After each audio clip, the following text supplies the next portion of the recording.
All right, so the recording has started, and I call this meeting to order at 5:33 p.m. Let me pull up the participant list.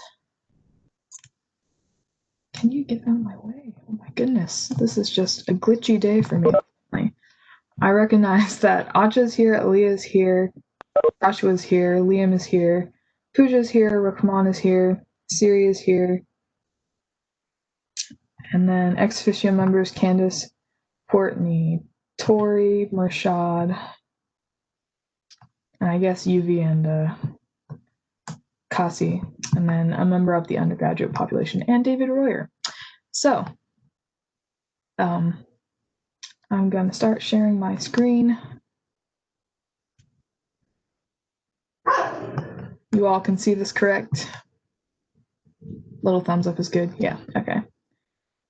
So, same as always, is there a motion to approve the agenda for today?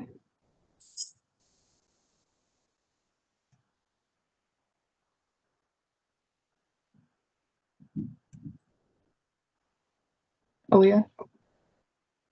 I motion to amend the agenda and add what is it? Sorry, I'm trying to look at the exact term. The monthly report for finance board and discussing the stipend review committee. I don't know if I said that right. Sorry. Yeah, when would you like them in the agenda? At the end, like after the finance board liaison check-in. Is there a second? Are there any objections? I see or hear no objections, so by general consent, we are going to amend the agenda to add a section for a discussion on the monthly report, as well as a discussion on nominating 2 representatives for the stipend review committee. I'm just going to add those in right here.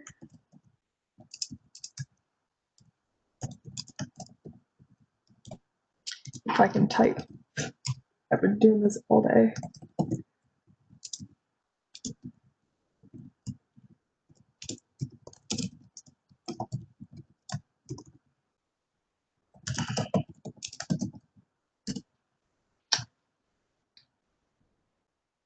With that, are there any other amendments that people would like to have right now, or can we go ahead and approve the agenda?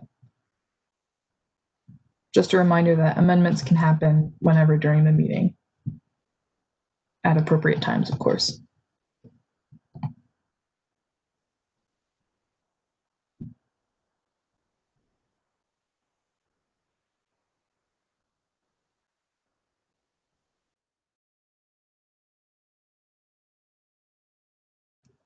Aaliyah?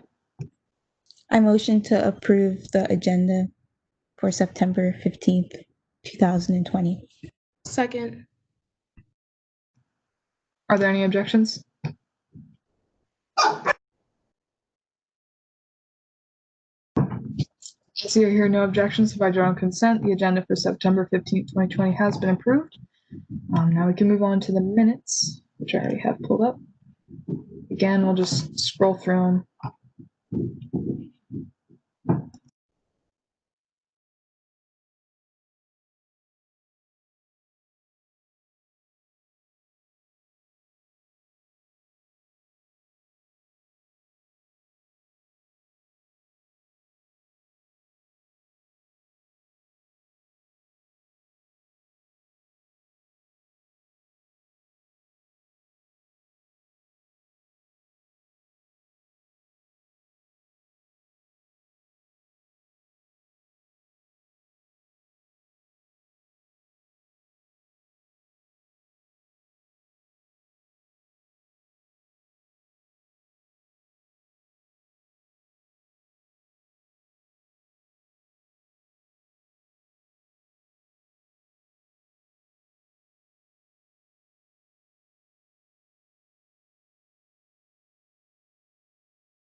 And that is all for the minutes for last week. So if there is a motion to approve the meeting minutes from September 8th. I move to approve the meeting minutes from September 8th, 2020. I second. Are there any objections? I see or hear no objections, so by general consent, the meeting minutes from September 8th have been approved. And I give the floor to Joshua so that he can do a quick introduction of his student organization support team. Hi, everyone. I'm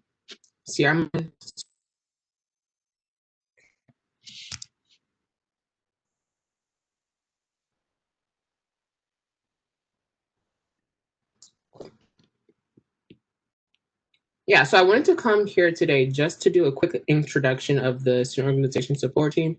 I have a very brief presentation to introduce them all to you. They aren't on the call today just because I didn't ask them to, because they've been committing a lot of time to the team, so I didn't want to ask them for additional hours. But first, with what is the SOST? This year, we're focusing on 3 things. So the first is being outreach and research. That's really to learn the needs of the students from the student organizations and from the students themselves, rather than just prescribing our own solutions to things. The second is programming to help student organizations in their development. That's self-explanatory. And then the third is going to be building connections between student organizations, and we call those coalitions. And we have someone that's going to be working directly towards building these different networks.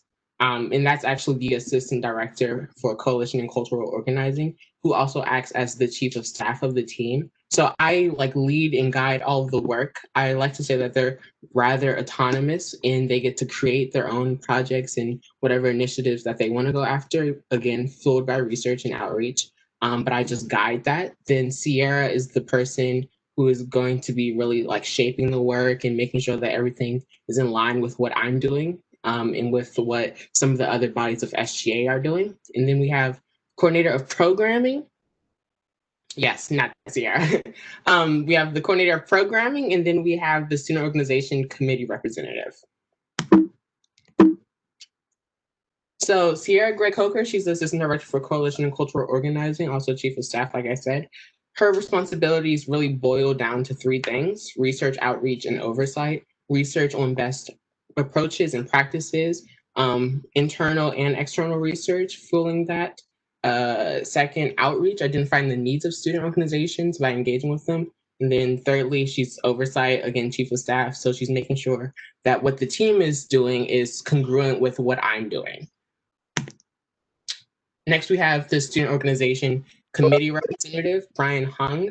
He has, again, probably 3 things that he's focusing on. The first is with newly formed student organizations. So during the summer, Courtney, she mentioned to me that after a little while, after probably about 3 years, student organizations normally fall off simply because a president has graduated and that president is normally the person that started the organization or something like that. So this position really is to help with continuity, to make sure that those organizations continue year to year. He's going to be working with Sierra for coalitions, building coalitions, and also exploring what a cohort system could look like. And then he's a voting member of the student organization committee, which is not evaluating applications right now. But still, he's going to be working very closely with Candace and Tori and Courtney to make sure that that work's still happening on the back end. Okay, next is Kayla. Kayla, I had to pick a picture for Kayla. Kayla didn't submit one to me. She was actually just texting me about that.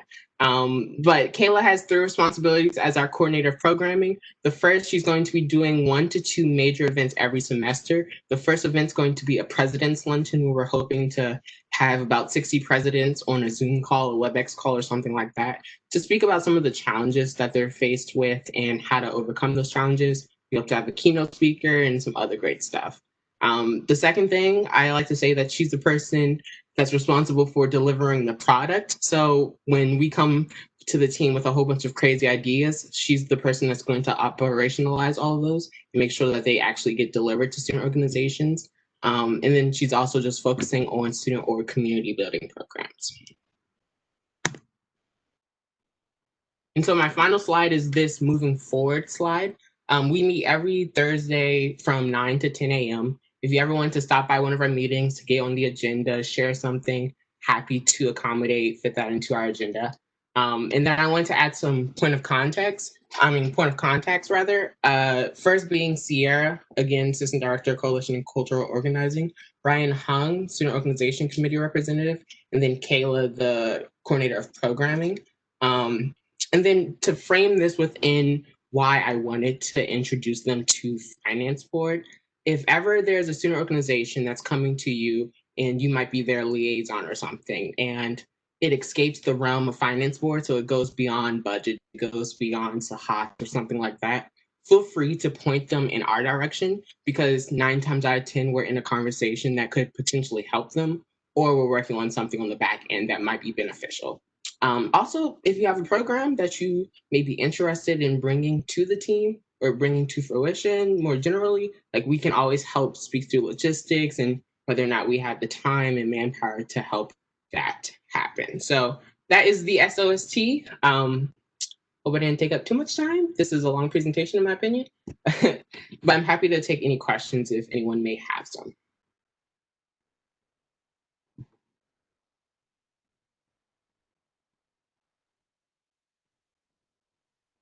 Wait, none. Thanks, Sierra. No problem. I'll start sharing my screen again. Everyone can see this, correct? Little thumbs up is good. Okay, so now we are moving on to our discussion with Mr. David Royer. First, since we are a new board, I would like to do a quick round of introductions so that he knows who we are. So I can go ahead and start, and we can just go in alphabetical order so that you don't have to like jump over yourselves to introduce yourself, but I'll go ahead and start. Hi, David. I don't even know if you're still in here. You may have left at any point, and I may not know. But I'm Sierra. I use she, her, hers, and I'm currently serving as the chair of the Finance Board. And I believe Acha is next. Hello, my name is Acha. I use she, her, hers pronouns, and I'm a Finance Board representative. Hello, I'm Aaliyah. I am the vice chair of the Finance Board, and I use she, her, hers pronouns.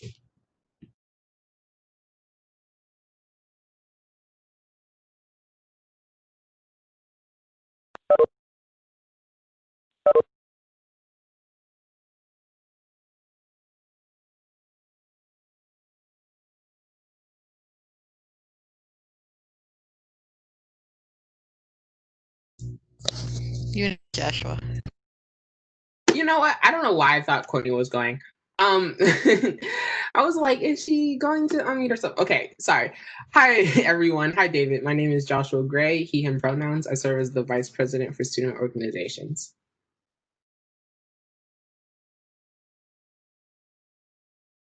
Are we going by first names or last names?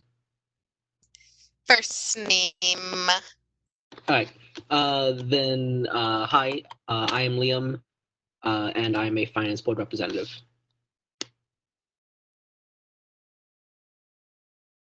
I believe I'm next. Hello, David. I'm Pooja, and I use she, hers pronouns, and I serve as a Finance Board rep.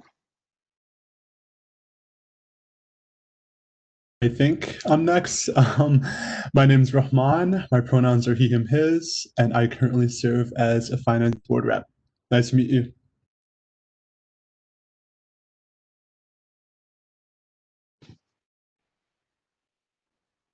I guess I'm next. I'm not sure. But hi, David. My name is Siri. I serve as the treasurer, and I use she, her, hers pronouns.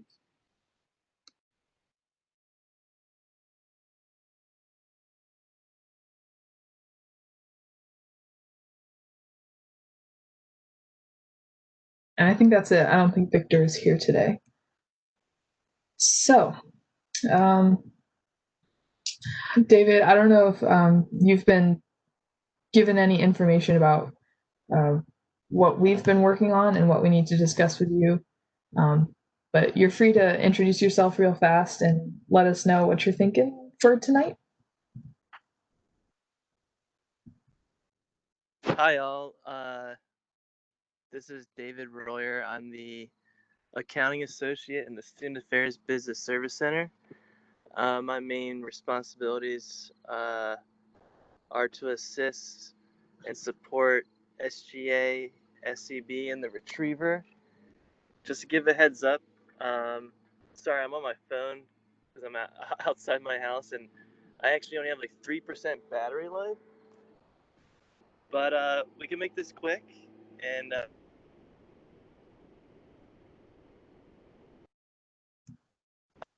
With yourself. a lawnmower that was driving by me. But yeah, I'm more than happy to answer anyone's questions about whatever process that is, in terms of purchasing and orders and how things are going to look in this semester. I'm sure everyone probably can expect that it's definitely not the same as every other semester. But I can start with a little brief preview. Right now, currently, in terms of ordering and purchasing for clubs, whether it's SGA funding or carryover accounts, currently Campus Life and the Business Center are working together to try to come up with a feasible and safe process. But as of right now, we can't really do purchasing per se at this current state in terms of handling the receiving of the packages, because from a state auditory perspective, all packages that are ordered with state funds, whether it's SGA funds or the carryover accounts, they all have to be shipped to UMBC's main campus. So currently I'm working with Campus Life. There may be a slight chance, well, depending on like the approval process on what clubs can meet and their functions and the requirements that they need to do their functions, well, there might be a slight chance that some formal process will be drafted up in the next week or so, I would say, because I do have a student assistant that is willing to work, and I might be able to work something out. But as of right now, if it's a package that needs to get delivered to campus, in terms of purchasing, we can't do it yet. But if there's like a subscription or something online that can be done virtually, I'm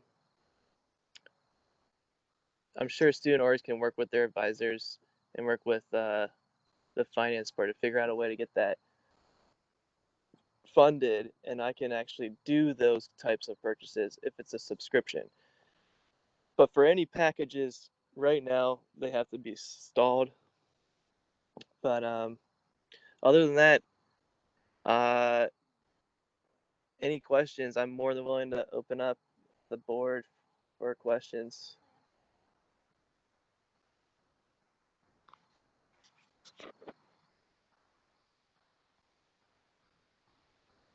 Can everyone hear me? I'm sorry.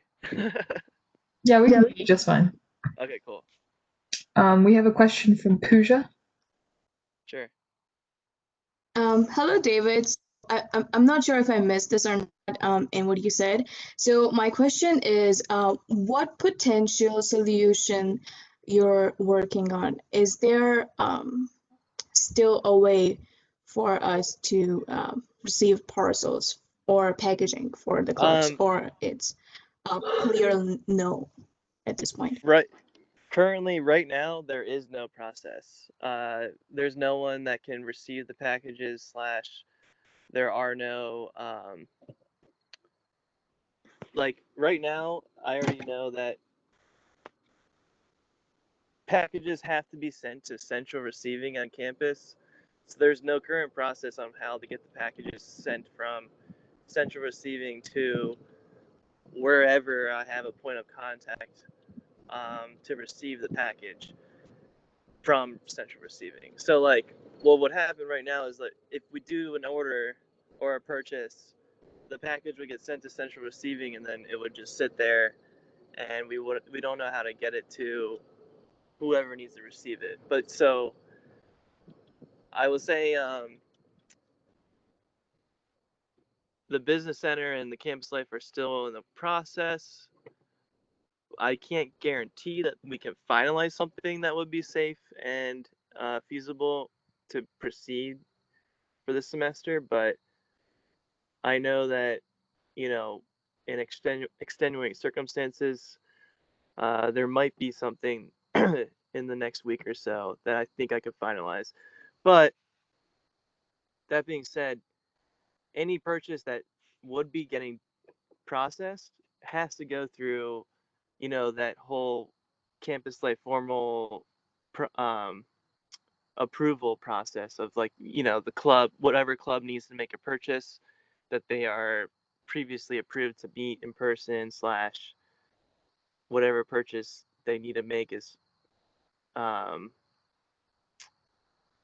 like severely like needed for their function slash, you know, that whole situation. So basically it kind of like depends on like what is the purchase that needs to be done. um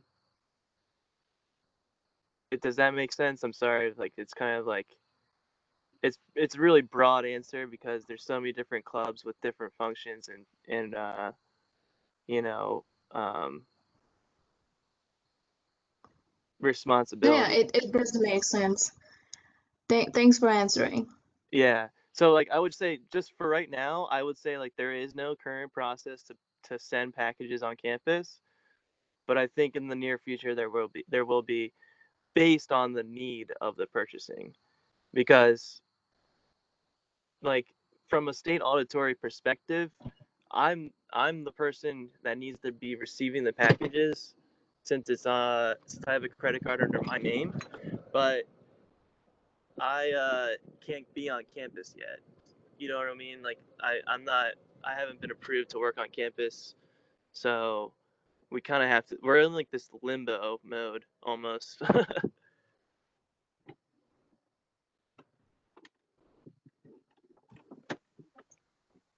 Aja, would you like to ask your question?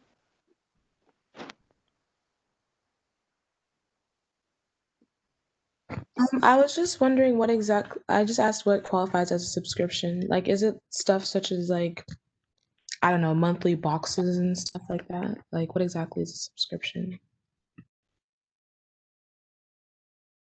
Subscriptions would include like Candace requested something recently, but anything that's like online, like that doesn't require a parcel that's going to be delivered to campus. Like now, albeit like I'm saying from the business center perspective, it's feasible, but again, any purchase that needs to be that is requested has to go through this approval process that also requires each club's advisor to sign off on, like to approve this purchase. So like for example, I forget which, I think it was SGA or the Retriever.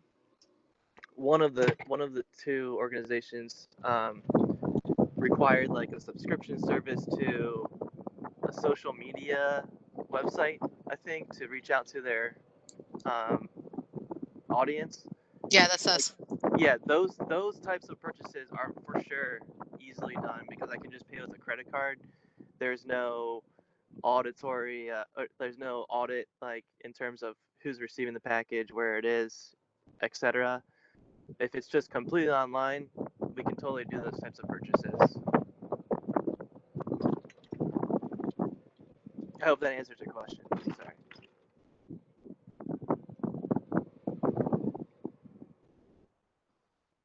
Aaliyah? Thank you, that did.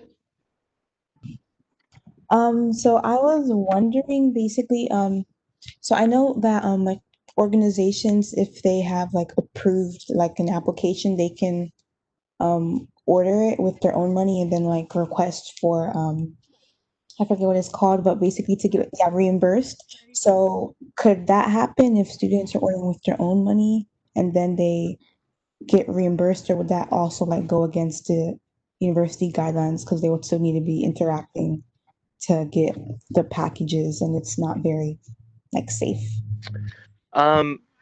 So that's a great question. So actually, to be honest, the reimbursement process is totally online. I mean, not online, but like in terms of like doable. Um, I can process any reimbursement as long as the student, whoever makes the purchase, sends me all the required documents like the receipt, the ResGaf, the post-event form, and the flyer. Um, but the ResGaf, before any purchase is made, the ResGaf has to be submitted prior to the purchase. So don't tell student organizations to like, yeah, you can go buy something with your own money and get reimbursed. They have to submit a ResGaf first because the student needs to make sure that they have enough funding in their student organization's account, whether that be the SGA funding or carryover account, to reimburse them. Do you know, like you can't get reimbursed if there's no funds in the account to reimburse from. Yeah, that makes sense. Thank you. Goes out and makes a purchase. But yeah, your answer, I mean, the answer to your question, sorry, is reimbursements are definitely totally doable. I can communicate whenever there's a request, just email me that you need to get reimbursed or the student needs to be reimbursed, and I can assist them via email.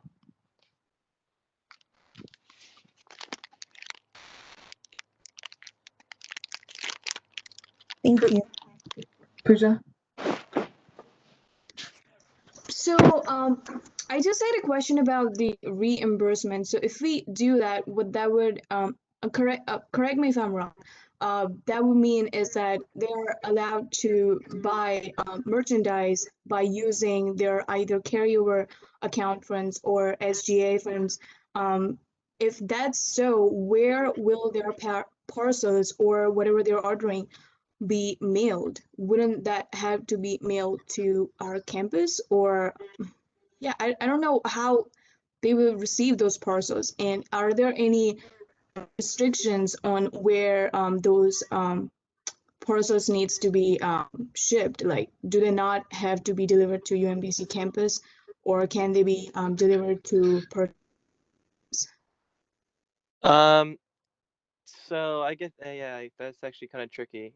Let me reach out to UMBC Business Services to confirm the auditory, like the state audit procedure, because I don't know if if like an order is being paid with students' personal funds. I'm not quite sure if it is required to be shipped to campus or not. I have to confirm with procurement and business services about that.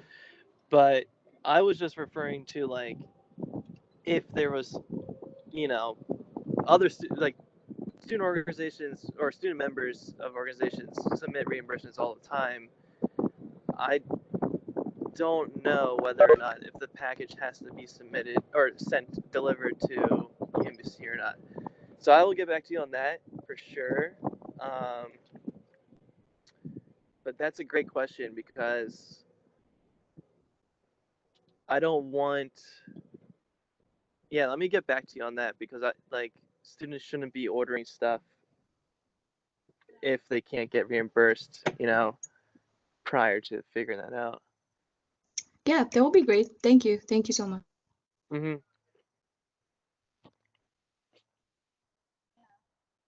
Any other questions?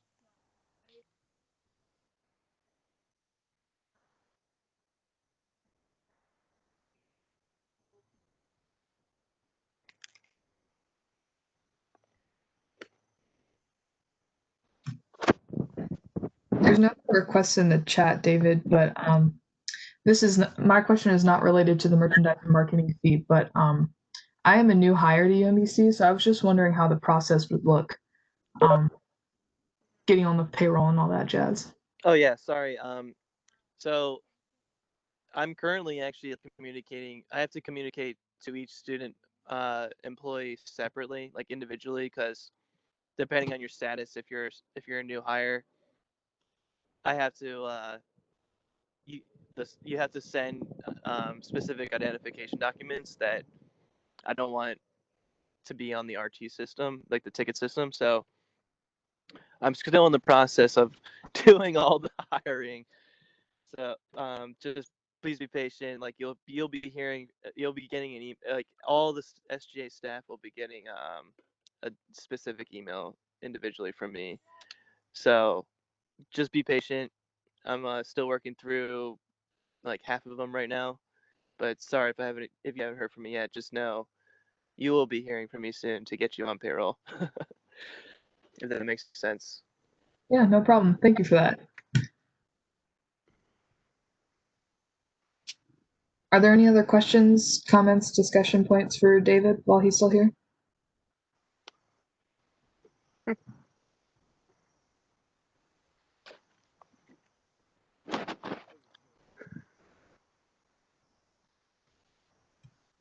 Rahman? Hey, David, we kind of talked through email about the virtual fundraisers process, and you mentioned that there's no official paperwork that student orgs have to submit to conduct future fundraisers right now, but they have to bring their funds to the CIC in the Commons. Are there any updates to that process? Because you mentioned that the scheduling process was still in the works the last time we talked. Yeah, actually, that goes hand in hand with the purchasing process. So I'm still working with Campus Life about all this. We actually did get closer. Like I have a student ready to go to handle the processing of the deposits. Now I'm working with the Commons Operations Unit to make sure that it's safe for her to work at the CIC desk.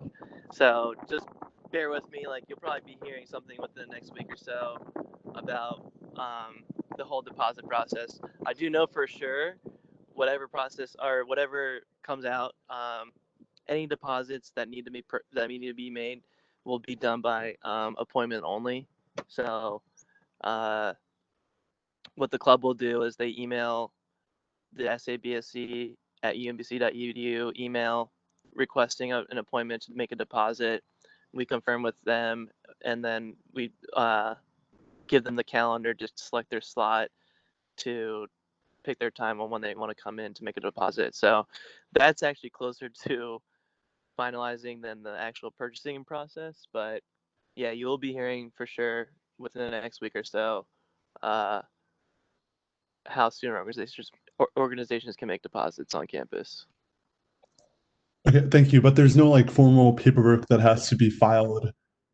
Not that I know of. I'm gonna when I reach out to procurement and business services about the reimbursement process, I'll also ask them if there's any paperwork for virtual fundraisers. I don't think there is, but like the only thing I can think of is the same kind of paperwork that on-campus fundraisers require, like UMBC's W-9 to get checks cut or etc. But yeah, from what I think is like I don't think there's any required paperwork in terms of virtual fundraisers as long as the fundraisers aren't being held in person. Definitely. Yeah. So I'll reach out to them as well to make sure that that's okay for students. Thank you.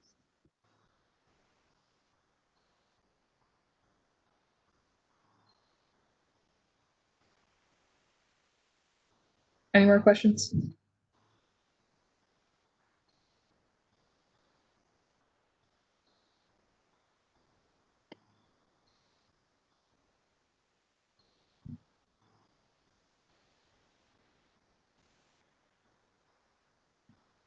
I'm not seeing or hearing anything in the chat. I definitely don't want to keep him past his phone's capacity for battery. Yeah, I'm actually Um, at 1%, but I'll be more than willing to. Actually, if it's all right with you guys, I can definitely come join the next session because I'm sure there'll be more information for you guys if everyone's okay with that. Once I get all the more information, I can definitely fulfillly answer all these questions. But I love the you know, outside thinking in these specific times. It's actually kind of impressive that everyone's like thinking outside the box right now. But yeah, if anyone has any other questions, let me know. Just shoot me an email if you think of something after this meeting. But yeah, I'll be more than willing to come to the next finance board meeting once I have more information. Yeah, you're always welcome. And thank you for taking the time today to meet with us and discuss this. Sure thing. If anyone has any other questions, I'm going to hop off because I think my phone might die before. But thank you all. Thank you, David. All right, I'll see you guys later. Have a good one. All right, bye. Thank you, David.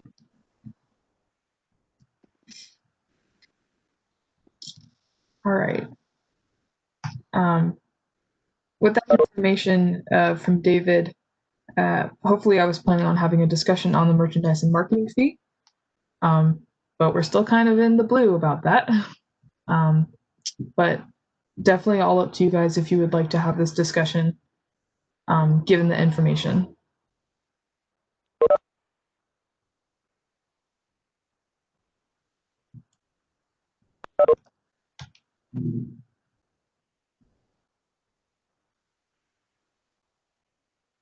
Pooja, is that like a discussion point or a motion to enter discussion?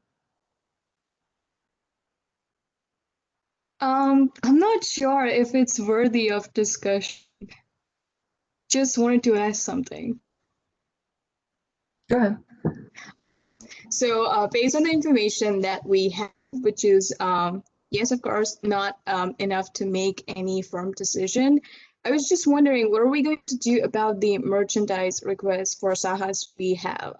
Do we still want to keep tabled, or do we want to, I don't know, reject or have a vote on it?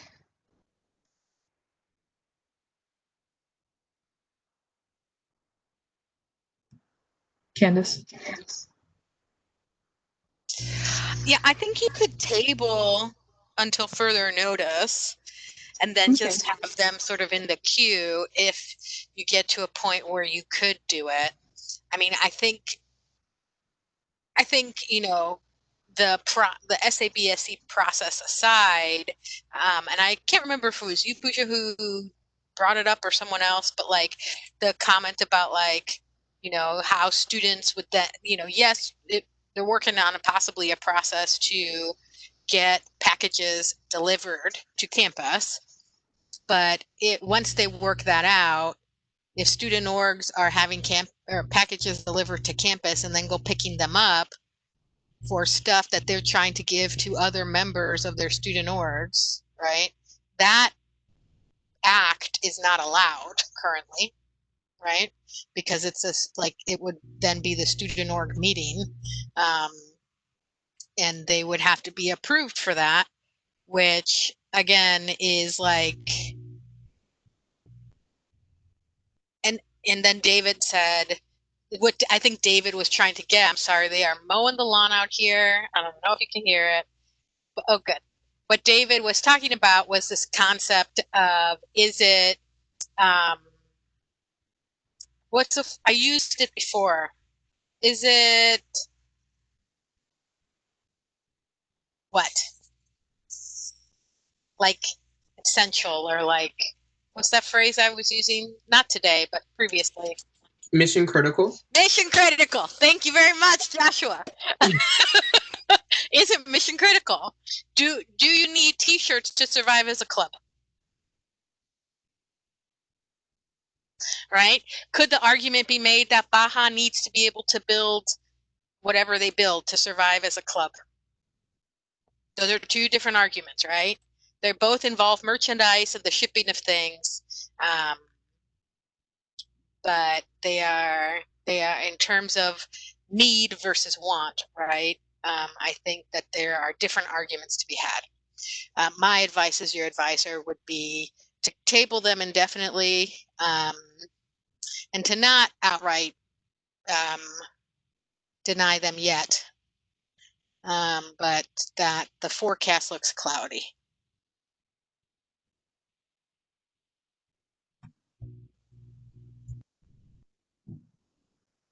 Pooja?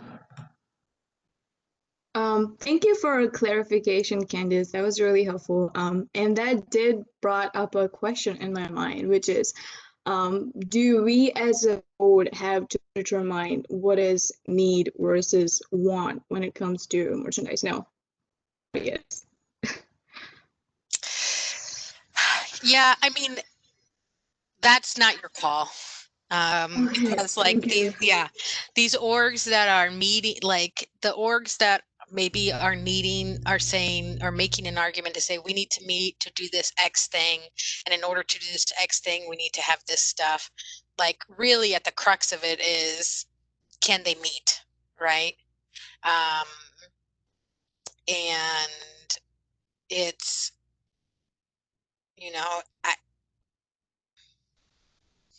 I don't know who, like that's not your call. So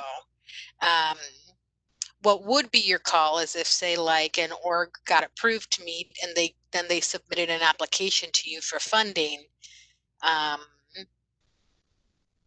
That would be your call as to whether or not you wanted to fund that stuff and at what rate. But the initial is, someone else is making the decision as to whether or not they could possibly meet and then might have a need. You all would make the decision as to whether or not you want to spend your money on that.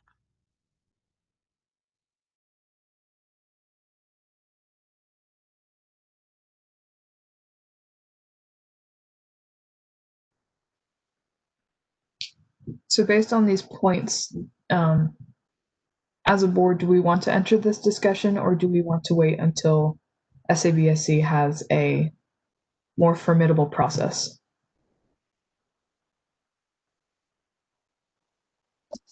I move to enter into a period of discussion.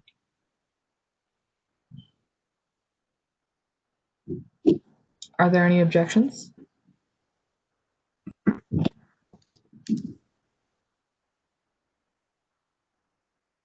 I see or hear no objections, so by general consent, we are entering a period of discussion on the merchandise and marketing fee. Joshua? Yeah, I have two questions. First is, I think I need some type of resolve on what we're going to be saying around the reimbursement process. And I don't know if you guys are more comfortable saying stuff after we've spoken to David next week, but I think that, I stick true to what I said last week of it can be sometimes an unfair thing to say, hey, you have the funds, so go out, use your credit card and just get reimbursed. Versus a student organization that may not have the capacity to do so. So that's the one thing that I wanted to raise to the board. And then the second thing is, for David's visit next week, is it possible that we can get like an email or some type of report before the meeting, just so we can kind of scan over that, see what the updates look like? That way we can use that to inform what the conversation looks like. Just because I feel like obviously this was valuable, but it may have been a little bit more valuable if I had time to actually like look at some of the points before him speaking. And I guess that's a question to really Sierra. I can definitely see where you're coming from, and I would love to work on getting that communication out to you guys.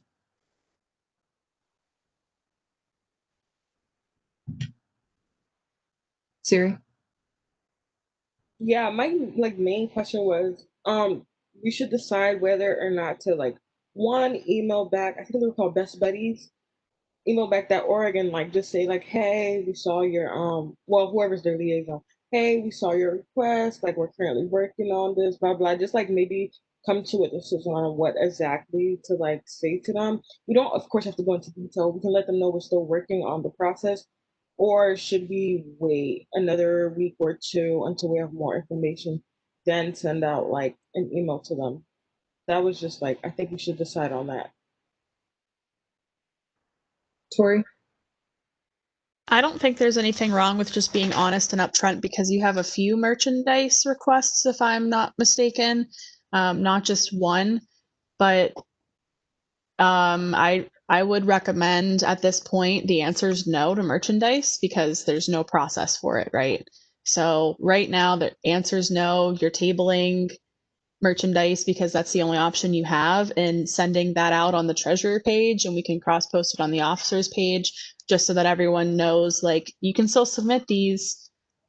It's tabled right now, but if it is ever something that you're able to consider, you can look at them in the order they were submitted, when, if that happens. I don't want to say when. But there's no reason to not be transparent. I mean, these are recorded and go up online anyway, so you're already being transparent as it is. But I would just recommend doing that, because you're going to continue to get requests in until something goes out. And people can still send in requests, and at least you know that you sent that communication out.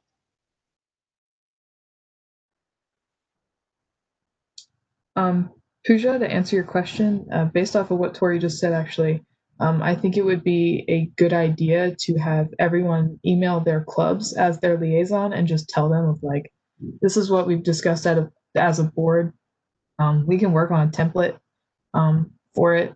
Aaliyah and I can do that if you're up to it, Aaliyah, so that we can just, tell everyone blanket statement that this is what happened. This is what's happening with merchandise and marketing right now.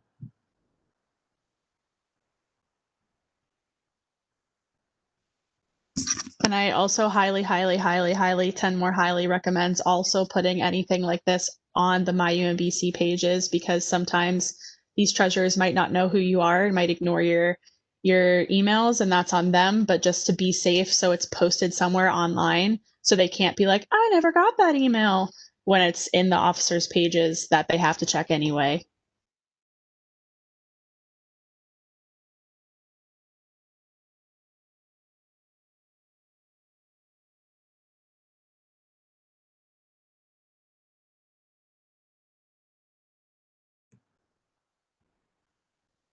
Are there any questions, comments, concerns, discussion points?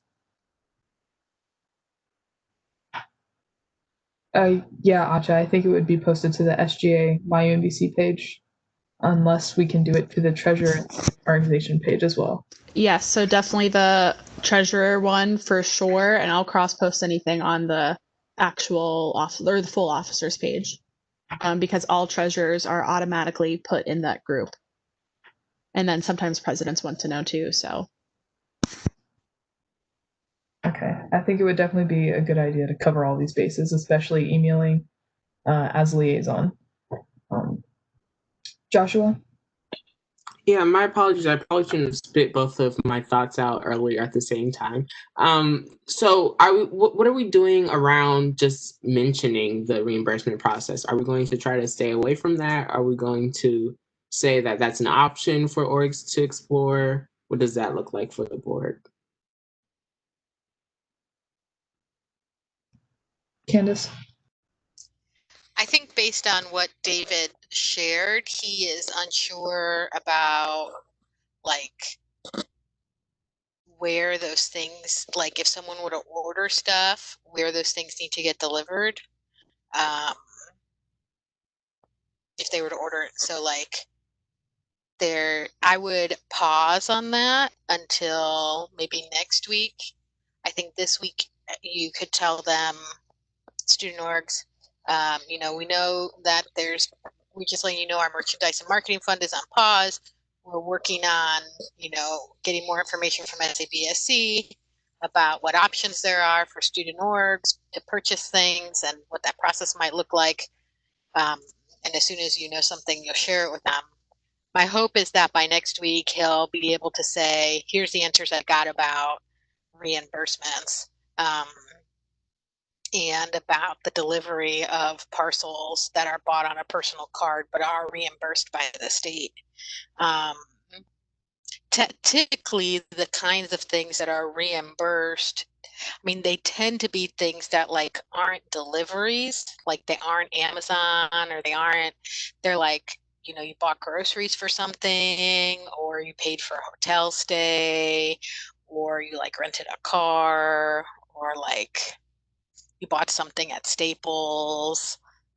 Those are the kinds of things that get reimbursed. Like typically, the delivery thing I think is new because when people are ordering stuff, they're typically doing it through SABSC.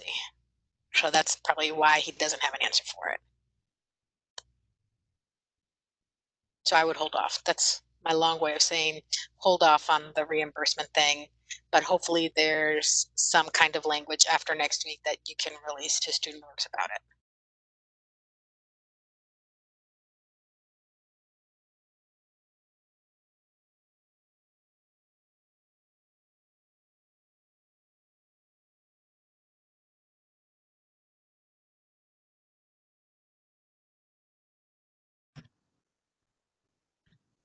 All right, so just a quick recap. Based off of Joshua's recommendation earlier, or really request, I'm going to try and reach out to David to see if we can get like a little daily update, little tracker on that process so that by the next meeting that he comes in, whether that's next week, 2 weeks from now, however that's going to look, we are a little bit more prepared for this kind of discussion. We're going to push out communication on the merchandise and marketing fee and basically say at the moment we cannot process these requests, but we're not saying that you can't submit these requests. And anyone, if you're confused with my language or want me to say something else, please let me know so that we have this going into writing a template. Victor? Yeah, so for the emails we have to send out to the student orgs, can we wait till next week to send that out when we know if we're allowed to fund those type of stuff or not?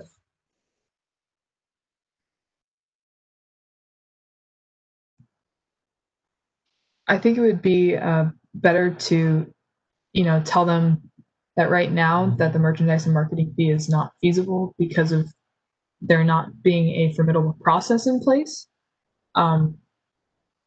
Like I said, we're not telling them that we're just absolutely not going to review these requests sometime in the future, but it just depends on what SABSC comes up with in the long term.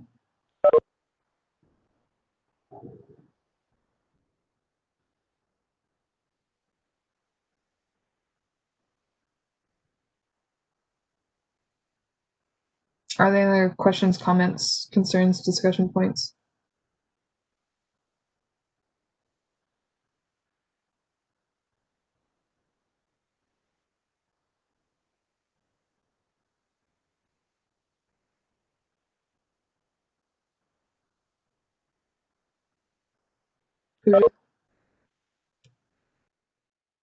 A suggestion. I think Victor has a point. If David is coming next week, maybe we should wait for a week and then email them with more information. And if it's not available to come next week, then we can send them email with whatever information we have. That's just so. Tori? Yeah, so what David was referring to for next week was just about reimbursements and like if someone's ordering something via reimbursement, does it have to be sent to the school? Or like where does it have to be shipped to? So there isn't going to be a process for this by next week, and regardless, kind of how David mentioned and Candace mentioned, they can't be meeting to distribute that because that's the club's meeting. So I think what David was referring to is specifically for reimbursements, but I don't think it would be wise to make, excuse me, I have hiccups, make a decision based just on reimbursements, if that makes sense. Because that's going to be and how Joshua kind of said too, like it's not fair to expect orgs to have that upfront to do. So that I don't think it'd be wise to make a decision just for one type of process versus the other, but for merchandise and marketing as a whole.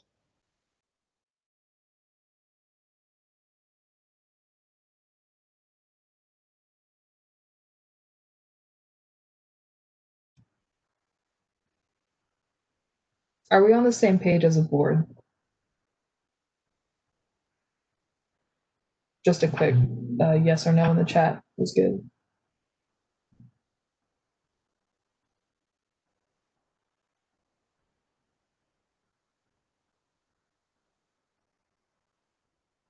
And if you need me to clarify, please tell me. Yeah, I think I need clarification. Is this for whether or not we're sending out an email or something else? Yeah, so are we good on sending out communication for the MyUMBC pages, Treasurer, SGA, Student Org Space about the merchandise and marketing fee, and then waiting on next week for the reimbursement and what to do with that?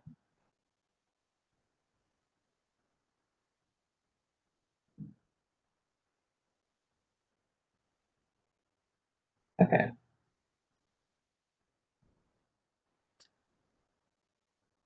Final call for any questions, comments, concerns, discussion points for the merchandise and marketing fee. Rickmon? Yeah, so sending the email through my UMBC would notify all the orgs, correct? So we don't have to individually, notify our orgs that we liaison for, right? Yeah, it would do that. Through my MBC, it would notify them all, but I feel like just as another level of like, I don't know what I'm trying to say right now, but I think you get my point. Just like, yeah, as a little follow up for clubs and a reminder, it might be wise for us to send out emails as our liaisons. Definitely. And when are we sending that email? Today or later this week or? I'm going to try and meet up with Aaliyah as early as possible so that we can try and get this written out. But I would say expect it by the end of the week. Of course. Thank you so much. Yep.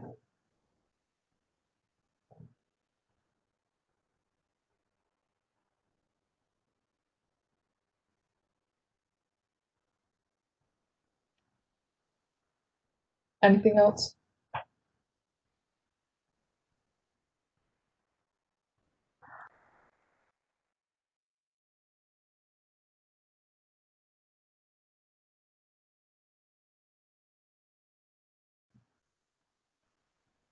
If there is nothing else to discuss, yeah, I'll ask him to be if he wants to draft it. But if there's nothing else, I move to end this period of discussion on the merchandise and marketing fee. Second. Are there any objections?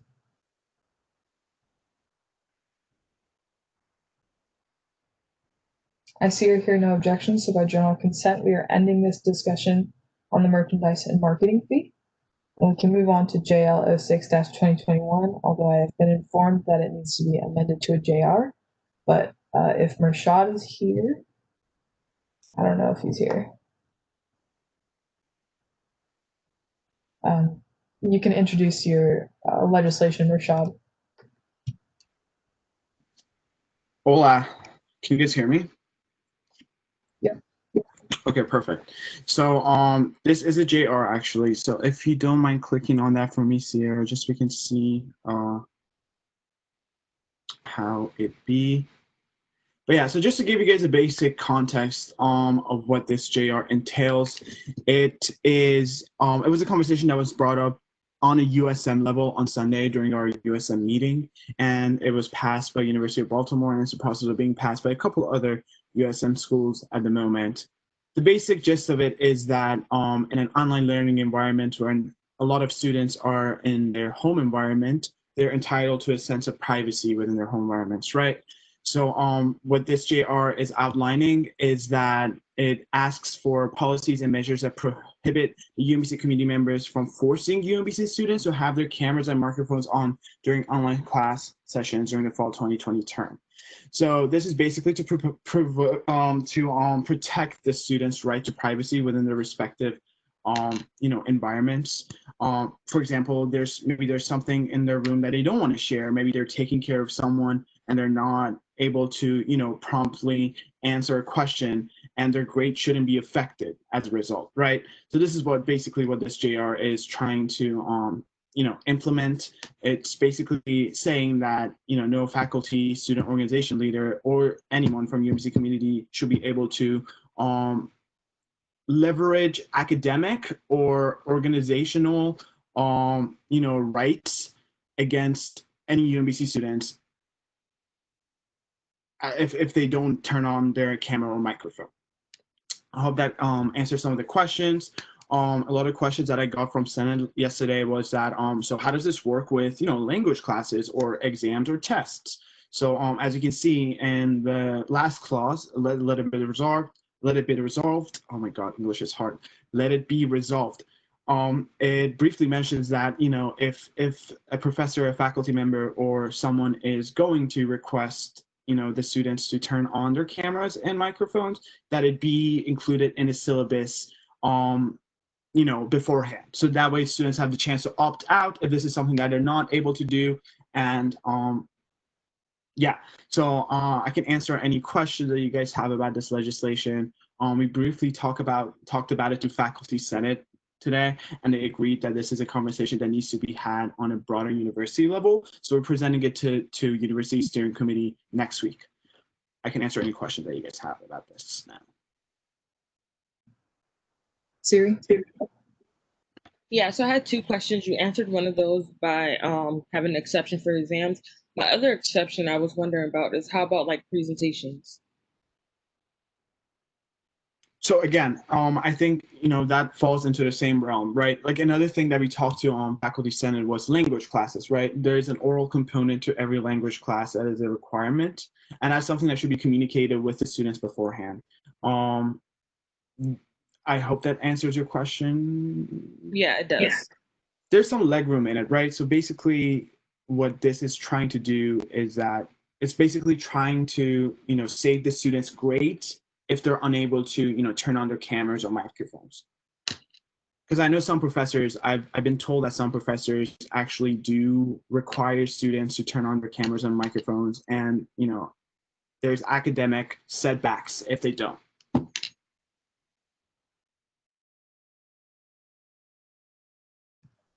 Joshua?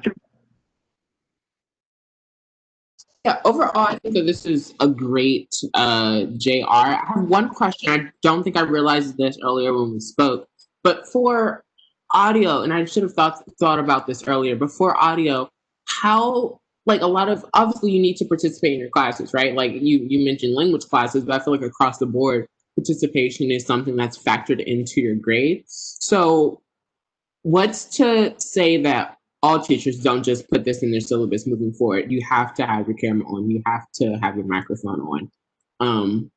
So that's really like my main question. I think that like having your camera on is completely valid, but now that I think about it, I think that audio is a little bit more tricky just because that's how you participate. Like showing up to class for a lot of classes is not enough. So what are your thoughts on that, Rashad? So for audio, again, this I think what you are trying to I think let me try to compose an answer to this. The point of this is to for exams and tests, it could be required, right? For any other case, it should be encouraged, not required, right? So I'm sure that if a professor was to ask the class for an answer, there would be 10 people that turn on their mics or their videos and answer that question, right? We are trying to protect that one person that does not have a stable home environment that they don't want to share with people. This is what the point of this JR is. I hope that's making sense.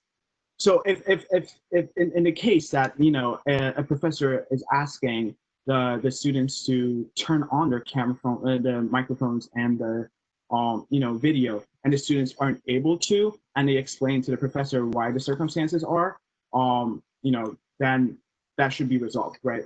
There shouldn't be any academic setbacks. That's the point that this JR is trying to convey. I hope that answered your question. It is. Yes, that was helpful. Thank you. Of course.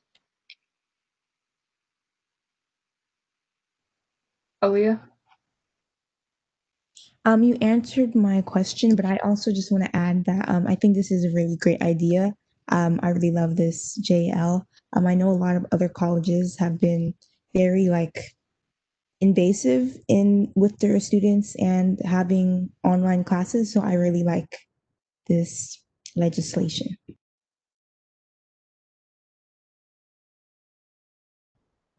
Pooja?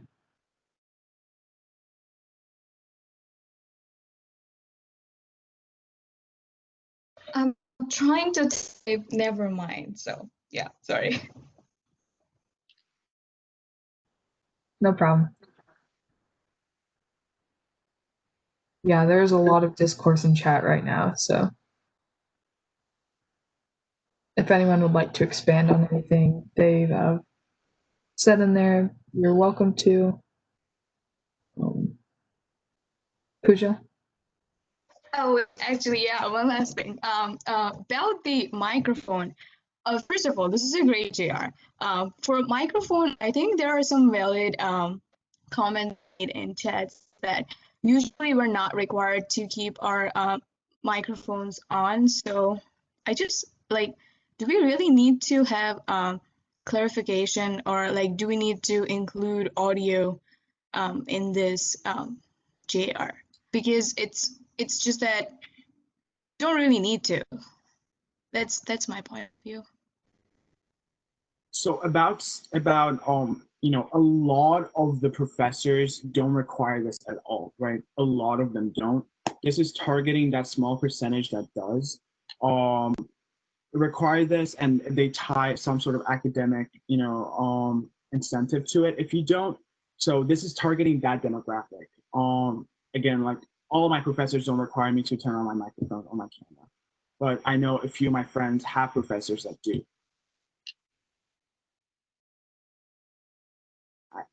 I don't know. I'm not sure if I'm answering these questions, so just let me know if I am or not, if I need to provide any, you know, additional details.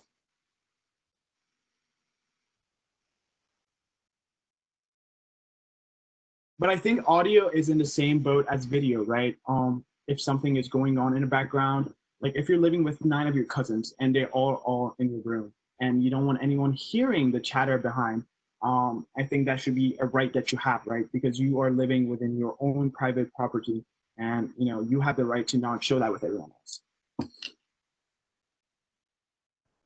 Siri? Yeah, I was gonna say, like, I definitely love this JR, and I totally agree. Like, in one of my side classes, literally, we all had to like do an introduction, and of course, he wanted us to have our cameras on and like speak, but he was very like lenient with that. Like, students would type like, "Oh, I kind of share a room, and it's really early because the class was like 8:30 a.m. So I don't really want to have like my audio on right now," but they'll literally just type their response in the chat, and then the professor will read it out, the response back. So like some professors have been really accommodating with that. Another thing I was thinking about, I'm not sure if this is really necessary, but just something to think about. It might be for later on.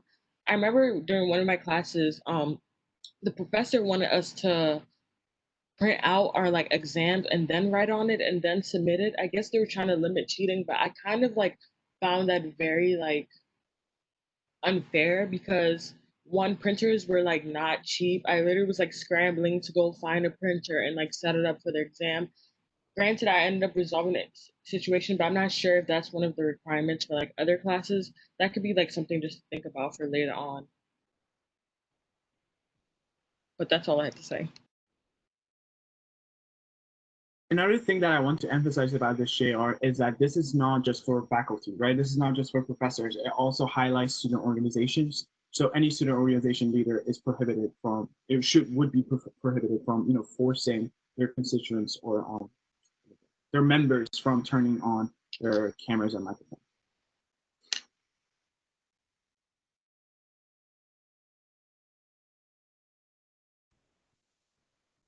Are there any other questions for Mishad? Aaliyah? How do you think we would enforce this? That is a great question. So if this passes the university steering committee, you know, if this is something that, you know, after this passes us, I'm going to bring it up to the university steering committee, And after the conversation that we have with all the 5 senates, then Faculty Senate will send out a memo to all the faculty and, tell them that this is a resolution that was passed by SGA. This is how students are feeling. So, do accordingly, right? Do accordingly. If Faculty Senate agrees with us. If they don't, then this dies on the floor and we can't do anything, right? Because it's a whole nother Senate and we don't have jurisdiction over their territories. But they seemed very, very receptive to it, to the idea. They agreed with it. GSA was also actually present in that meeting, and they also agreed with this. So I think this is something that can move forward. In terms of student organizations, I think that's something that you guys can talk about, right? Like, what can you do to enforce this on a student organization level? I know a few of my organizations do require that their members turn on their cameras and their microphones during meetings, but I'm not sure about the other organizations, but some of mine do. Joshua? Yeah, just what Rashad just said. And Candace, I might need your help with this one, but for student organizations, to my knowledge, they technically fall under SGA, right? So we have some type of power or jurisdiction over those groups. So could we make that part of this JR into a JL and say, like, student organizations are basically prohibited from requiring or forcing their members to turn on their cameras and microphones during meetings? And Candace, again, I definitely need your help. Sure. So at some point during SGA UMBC history, student organizations were passed off from like sort of the recognition process, and that was passed off from SGA to Campus Life. So Campus Life actually oversees them and is the sort of governing body for them. If there's a phrase for that. So yeah, I mean, I think we at Campus Life could send out some guidance to student organizations around, expectations and how they should be being gracious as student organization leaders and recognizing sort of all of the things that are named in here, right, around being in people's remote environments with cameras and being flexible around the usage of those cameras. But it couldn't, like, a policy would need to go through a policy committee and some, like, yeah, but I think that's something I can bring up to the leadership in Campus Life around what kind of messaging can go out to student organizations around expectations around camera and microphone use and how they should be engaging in that with their members, for sure.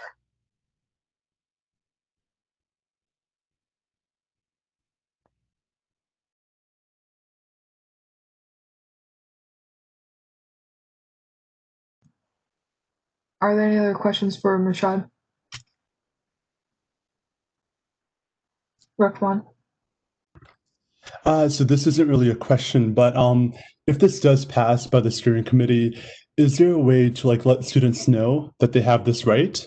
That professors cannot require them to have webcams on or audio on if they don't feel comfortable to, if it's not mentioned in their syllabus? Yes, so this is actually something that we talked briefly with the Department of Communications. So if this legislation passes, and if it passes USC, then we could include it in the monthly newsletter, first of all, that goes out to the students that are following. And then, once it goes out to students, the word flies around, right? Once 100 students know about what's happening, they tell their friends, they're like, hey, you don't have to turn on your camera for any classes, right? And, that word just goes around. first we can do that. Second of all, we can also include it in our accomplishments in the semester email that goes out to all the undergraduate student body. That's something else that we could do. Also, word of mouth. So if this passes, just tell your friends that you don't have to do this. It's a right that they don't have to do this. If it passes, well, I'll keep you guys updated on if this passes finance board, I'll keep you guys updated of its progress across USC.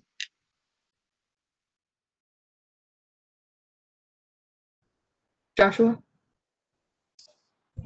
Yeah, this is a pretty small question, but Rashad, do you know what a timeline for this will look like? So obviously it won't be implemented this semester, because if professors are going to need to put this in the syllabus, they can't just like go back and edit it. I know that's like an entire process. Do you know if this is feasible for next semester or next year, or what does that entire process look like as far as the implementation of this? So if this is something that Faculty Senate decides to follow through, honestly, they could just send a memo and be like, hey, don't count this towards your participation grade. And that's what something that Orianne Smith, I think is her name, is the president of Faculty Senate Candace, if I'm not mistaken. That's right. Yeah. It's feasible to do this semester, I think, with everything except the syllabus edits, as you said, but it should 100% be in effect for next semester. If we're online. Fingers crossed we're not, but if we are.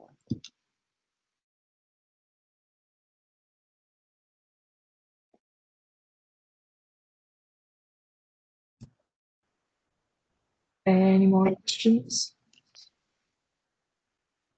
These are all extremely amazing questions, by the way. I know. I love them. Keep them coming.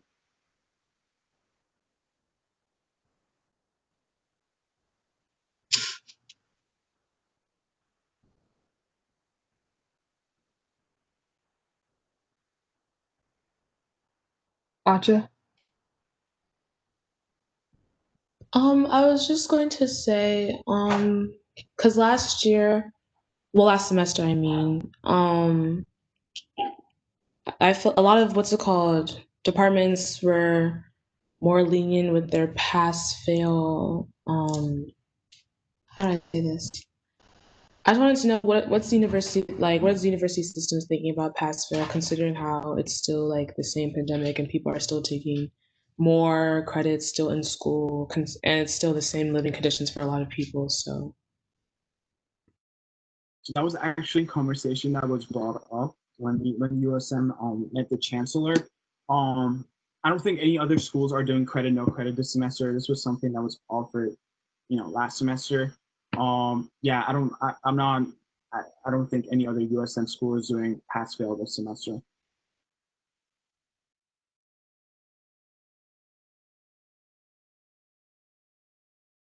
It's not a university decision, right? I think it's a USM decision that comes from the Board of Regents and stuff like that.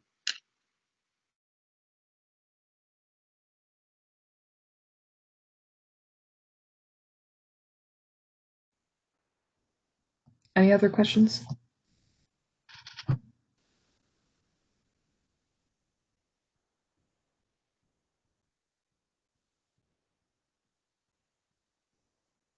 If not, would anyone like to motion to enter a period of discussion?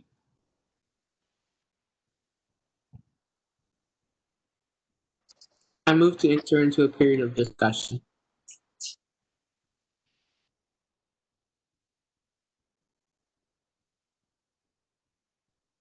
Victor seconds, so are there any objections? Discussion, Siri.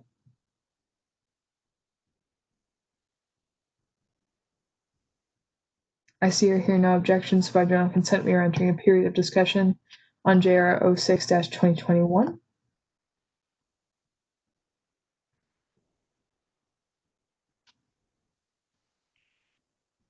Joshua? Yeah, I think that this is a great JR that's going to be speaking to the needs of a lot of the students and helping to remedy some of the concerns that they have in their classes. So I just applied the authors of this, Rashad, and I think Zachary, for writing this up.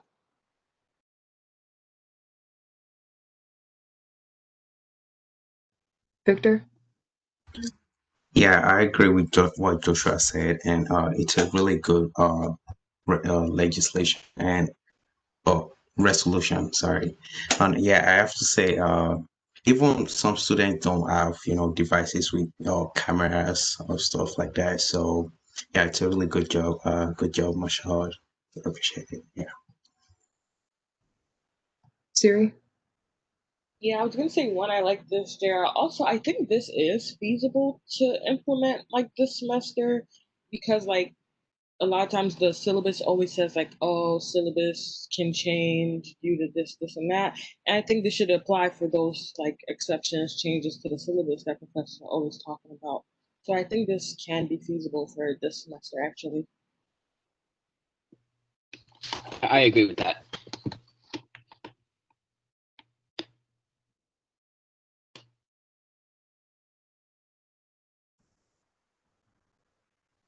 I would also like to put out there that, even if it doesn't make it out there, like we're supposed to be in like a formal setting. Even then, all of us have our cameras off, and I'm not blaming anyone for that. I've had my camera off, so I feel like it's a good job for us to, if this doesn't make it, which I doubt it will, not make it. Let me clarify that point. But yeah, I definitely think that using our meetings as like a role model just shows that it's okay that we can have our mics and cameras off as well. Siri? Speaking of, I was gonna say, good thing we did as an organization was remember our training. We wanted us to all have cameras on, but something we said was that we can put our picture on as our profile thing instead of our cameras. I don't know if we want to tell students how to do that. I don't know what the purpose of like professors when cameras on, they say they like to see faces when they present. I don't know, maybe that can help them if we have like our pictures posted as our like profile, like instead of like having to have cameras on, if that makes sense. So I think the main purpose of professors and faculty asking students to turn their camera on is to make sure that they're actually paying attention to the class, right? Make sure that they're staying tuned. They're not like taking a shower or cooking dinner while they're tuning into the class. But with that being said, now that we're all at home, some things are just gonna happen, right? Some things are just gonna happen. You hear your baby brother crying in the other room, and you're gonna run out and try to calm him down. You see someone fall down the stairs, you're gonna go help them. Some people don't even have like internet access at home, and they have to go to McDonald's, library, bus stops, and stuff like that to to just get internet access to be able to go to their class. So I think this is really going to help those students just to put their minds at ease, just to put their minds at ease that they don't have to, share this with the rest of their class.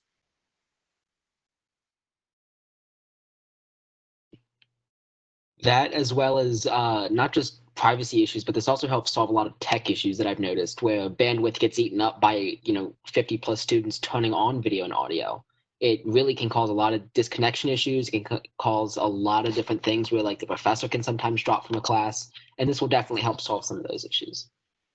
Great point. Thank you so much for bringing that up. That's something I'm going to use in the university student committee. Thank you so much. Folks at being a tech major.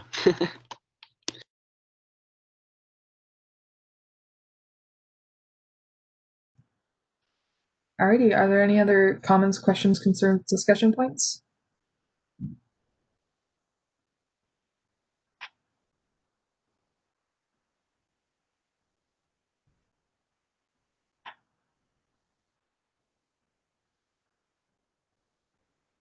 I'm not seeing or hearing any, so if you guys would like to move out of a period of discussion, somebody can make that motion.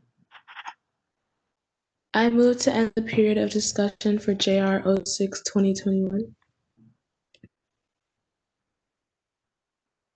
Joshua seconds in the chat, so are there any objections?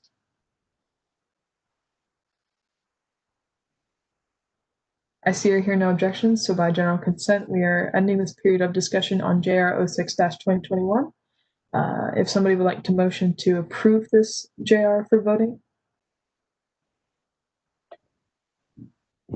I move to vote for JR 06-2021.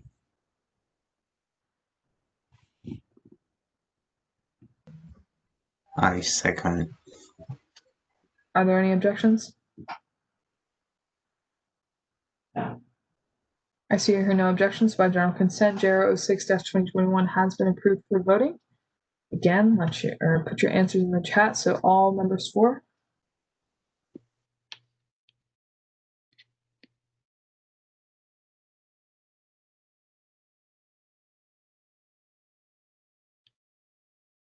Hey, Sierra, I can't see the chat.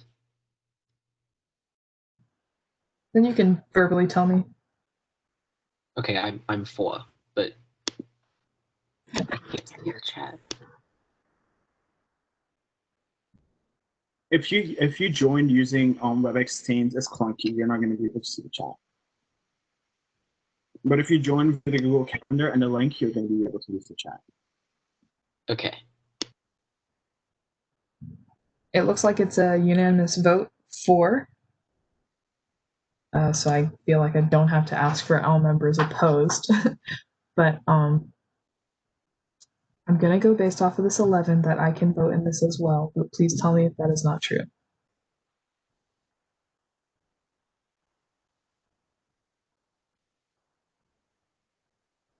If not, I vote for.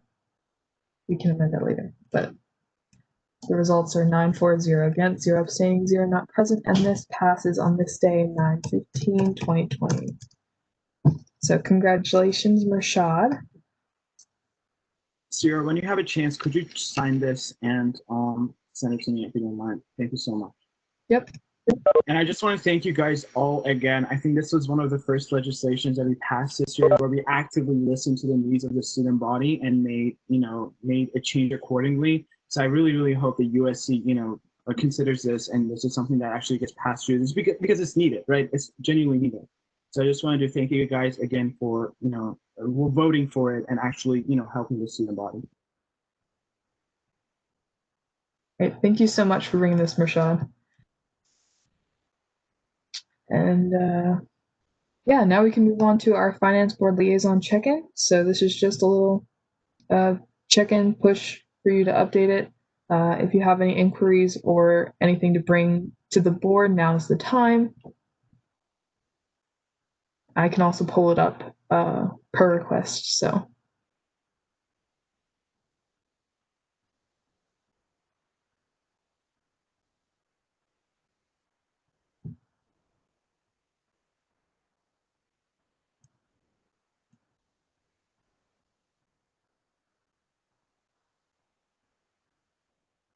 If not, we can move on to the monthly report. You can let me know in chat. All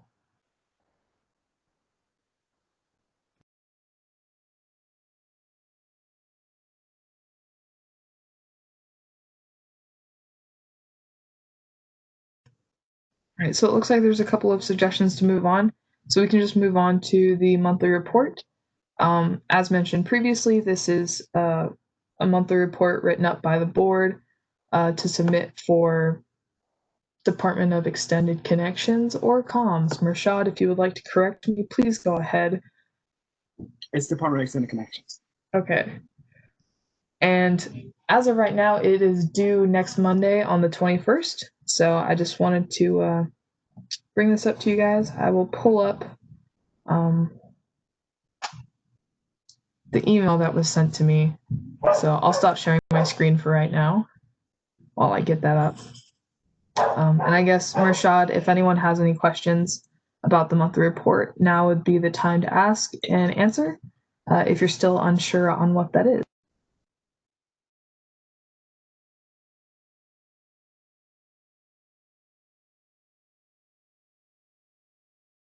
So while Sierra is pulling up that email, I'm just going to give you guys a brief background. So the monthly reports have been something that have been in our constitution for the longest time ever, but we just didn't know what to do with it, right? So this year we are going to use them as an information source for the Department of Extended Connections to put out a newsletter on a monthly basis to the student body. It has a bunch of prompts on it for you guys to answer. It's tailored. Your Finance Board's report is tailored to Finance Board. Has questions about liaison systems, has questions about any updates on, the budget or anything like that. If Sierra pulls it up, you guys can see, but I can answer any questions you guys have regarding that.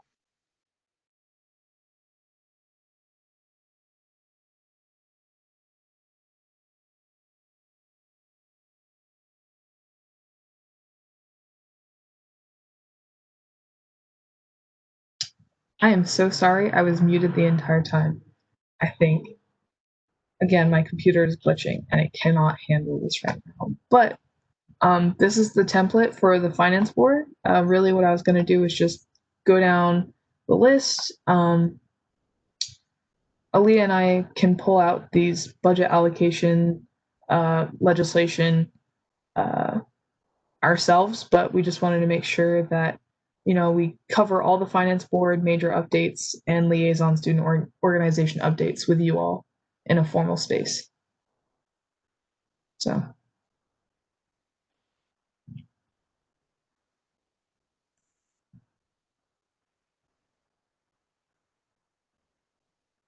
Siri?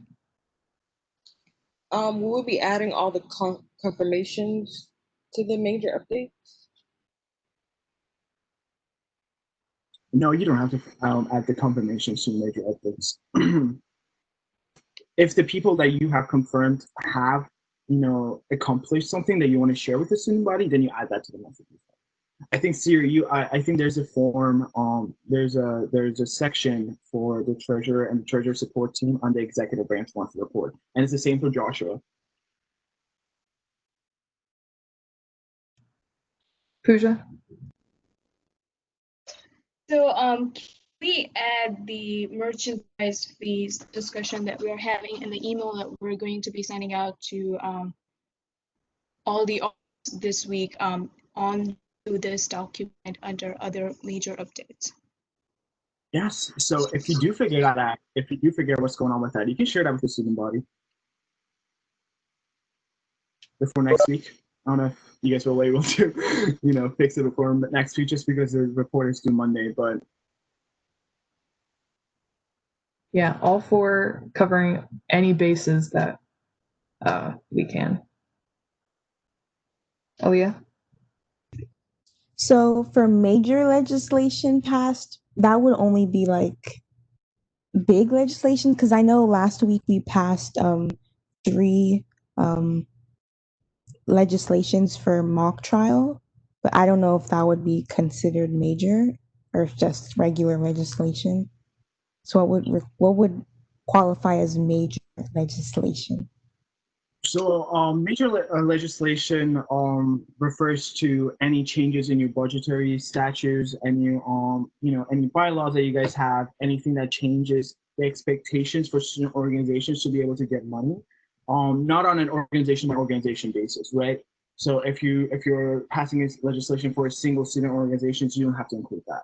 But if you are passing a legislation that encompasses all the student organizations, then yes, that's something that needs to be updated in the monthly report.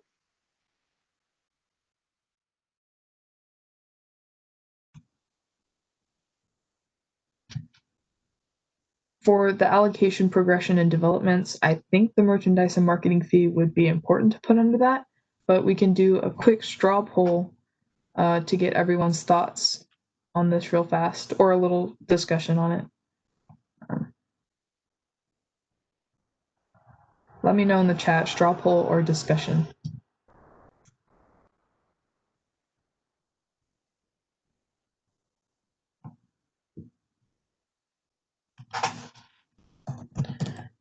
All right, give me a moment. I'm typing the options in the chat, and I'll read them out when I'm done. So, one moment, please.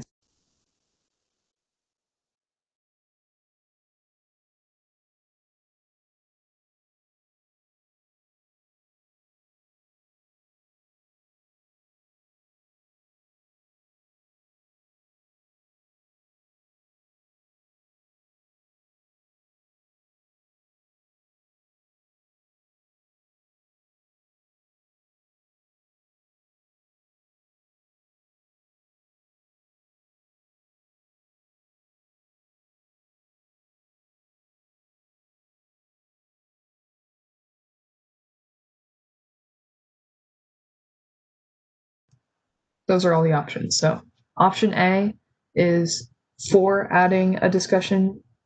Sorry, I messed that up. Is for adding the discussion on merchandise and marketing fee to the monthly report, and option B is not adding that discussion to the monthly report.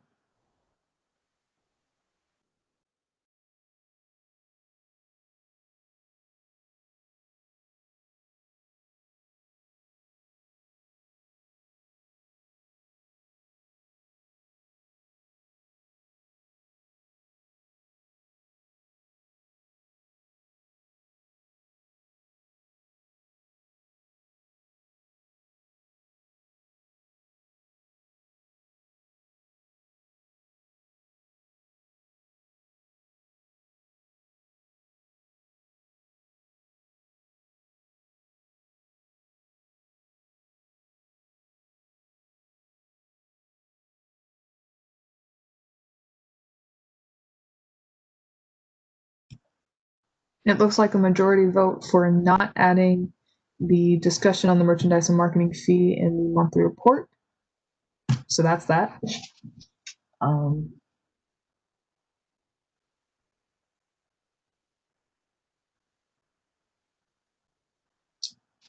My brain just stopped working for a hot second. Oh yeah. So is it okay if we like don't have any like major updates for the monthly report, or like should we put something down?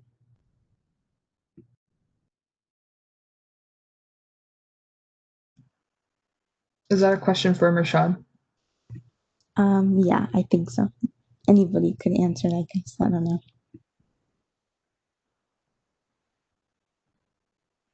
Well, okay.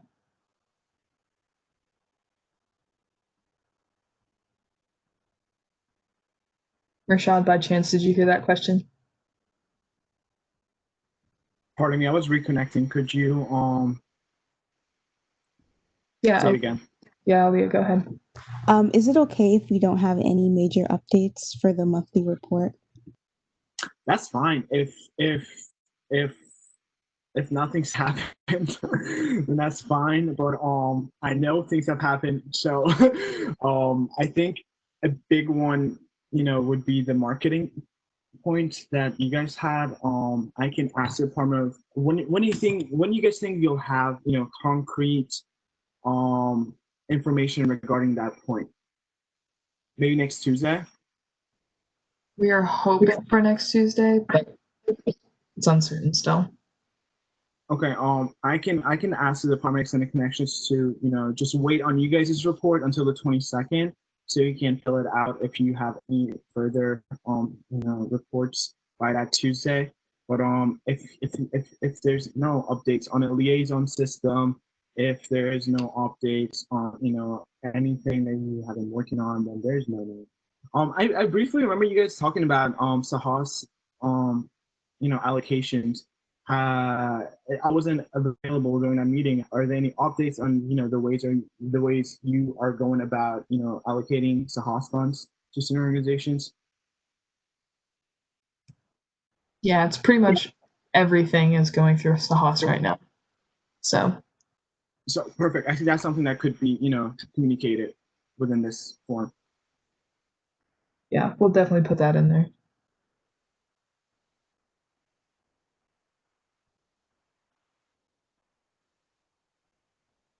Anyone else? Questions for Mashad about this? Pooja? So before the fall semester actually began, we had this conversation about what is considered as equipment and not, and how we're going to fund that. Is it still a relevant information to communicate? Candice? I'm sorry, I had to step away. What's the question? The equipment discussion that we had about whether to allow them to buy microphones or cameras or anything that is considered equipment. So do you think that information could be potentially put on this document? I'm not sure. You can put whatever you want in here. I think this is, but I do think that this is like decisions about equipment, like that's not a decision, right? That was just like clarifying something that you already had in place. I think what Mershad maybe, and Mershad, you can correct me if I'm wrong, but really what you're looking more for is like, what are the major updates? Sort of what have you done this month? Sort of what are your sort of plans moving forward? Things like how many student orgs have you been in contact with? That kind of stuff. Thank you. Candace said it perfectly.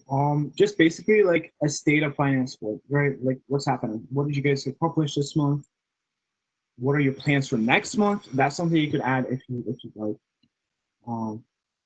You guys do a lot. You'll figure it out.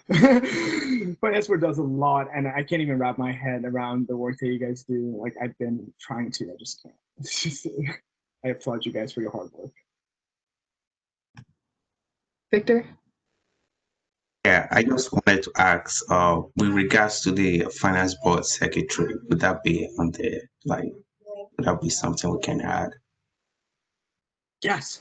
So, if you guys would like to introduce, I think Siri also asked this. You don't have to include confirmations, but if you would like to introduce your team via the newsletter, you may.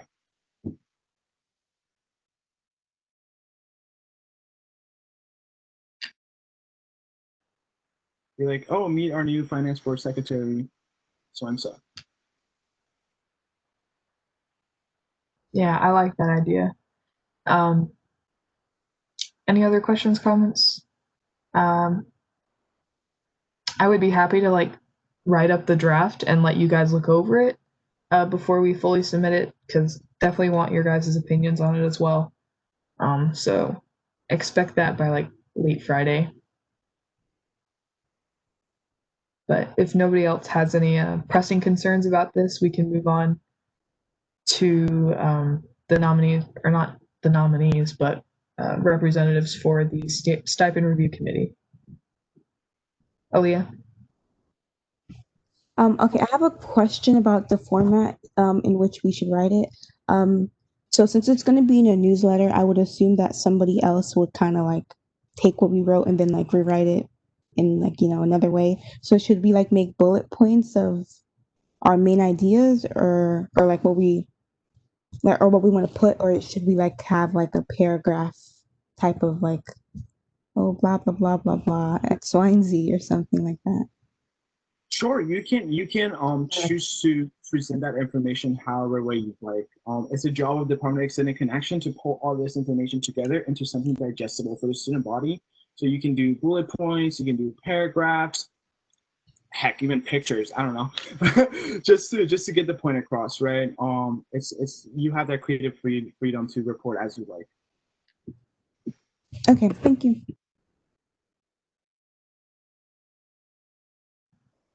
All right, does everyone feel good about this process? Quick yes in the chat is fine. Yes or no? Okay. All right. Well, I'll start working on that with Leah outside of the meeting. Like I said, we're going to shoot for late Friday. So look out for that. I'm going to stop sharing. And we'll bring back the agenda.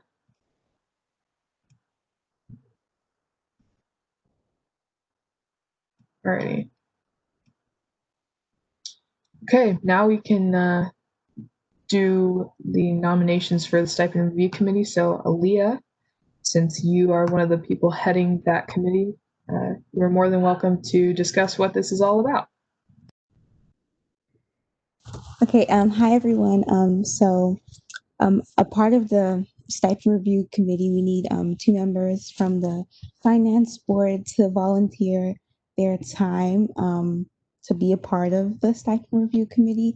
We would only meet twice a semester, and it would be like after 3 p.m. on a Friday. So our two dates of this semester is October 2nd and November 13th, and the dates for next semester aren't finalized yet because we don't know how that is going to look.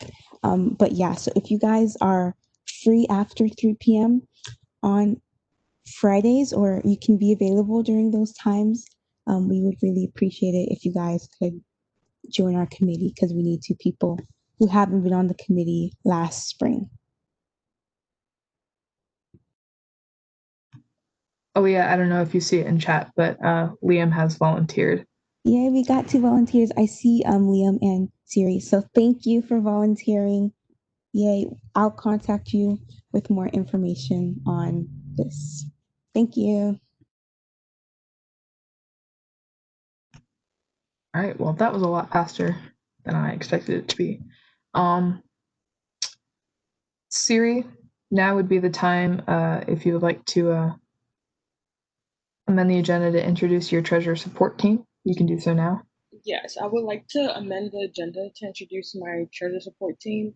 It won't take long, guys. It'll be pretty informal. I just want you guys to get familiar with them and them with you all.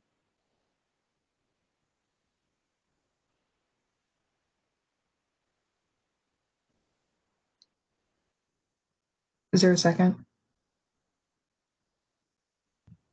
I second. Are there any objections?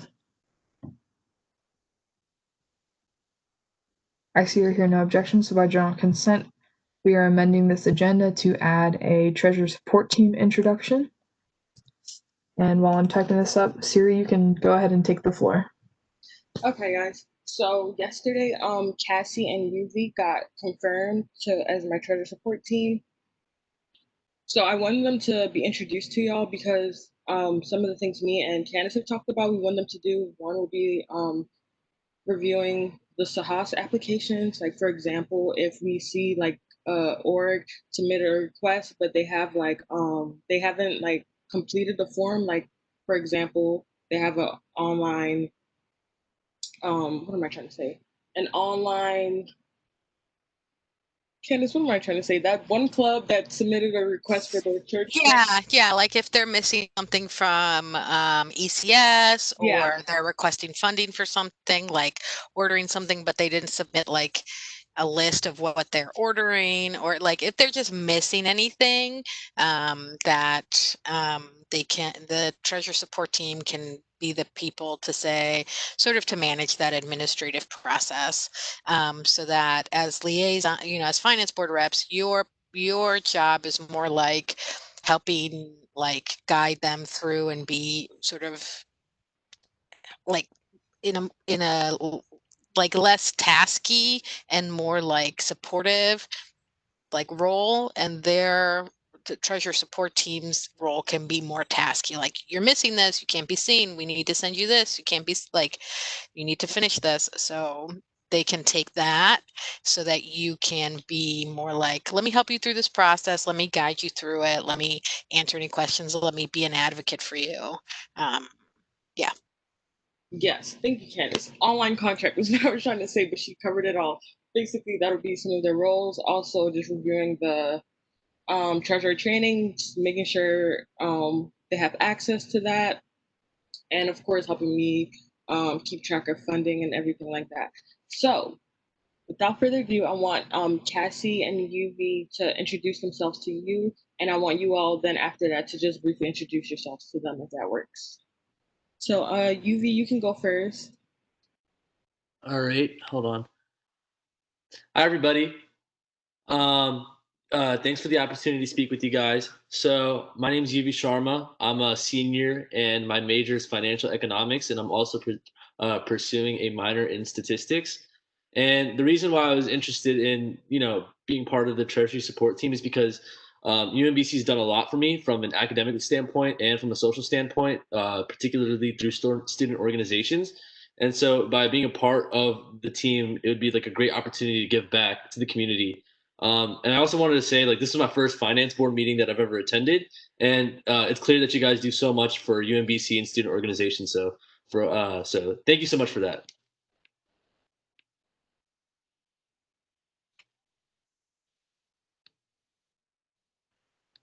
Thank you, UV and Cassie. I think you're here. If you'd like to go next. Yeah, I'm here.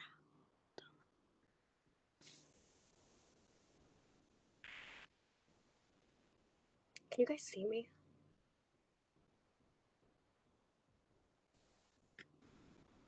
Yes, we can see you. Okay, Yes. okay.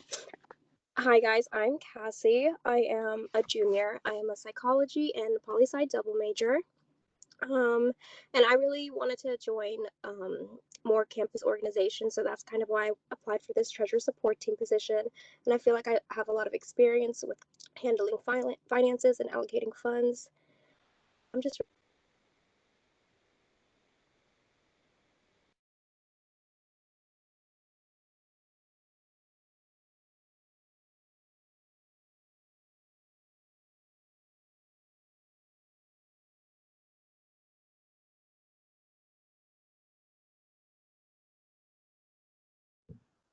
All right, can we go around and do our quick introduction, Siri?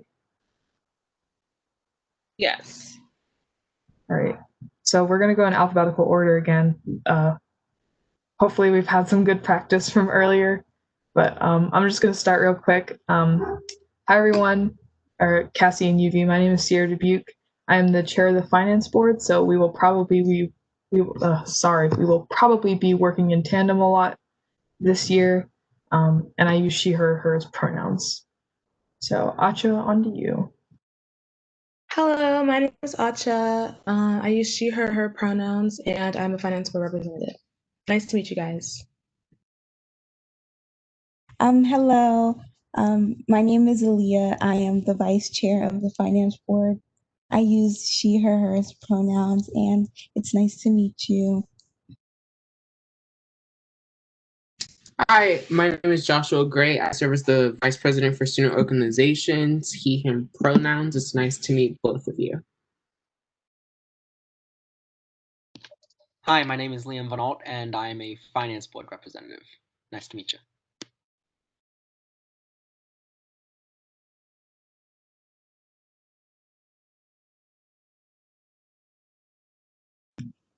Pooja put her introduction in the chat, so we can move on to Rahman.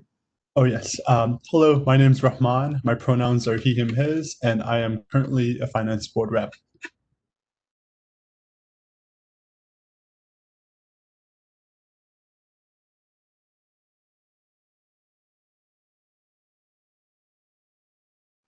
Victor? Yeah. Sorry. My name is Victor Kende. I'm a finance board representative, and I use he, him, his pronouns.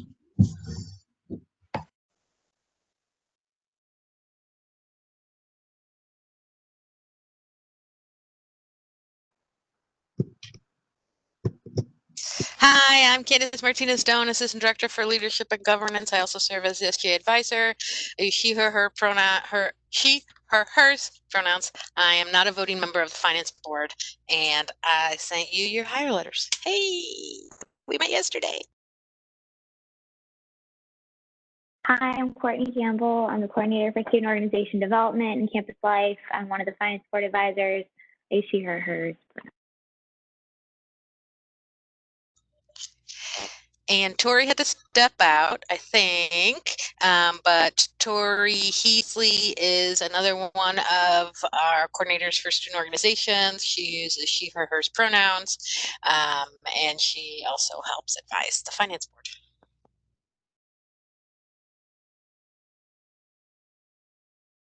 I think that's everyone. So thank you all for sharing. And yeah, I'm just gonna get them familiar with you all, and they'll probably be talking to you all, especially since you guys are liaisons for the student orgs. If you guys need anything from them, I'm gonna actually have them put their emails in the chat also, just so they can work with you all. You guys can help each other. And thank you.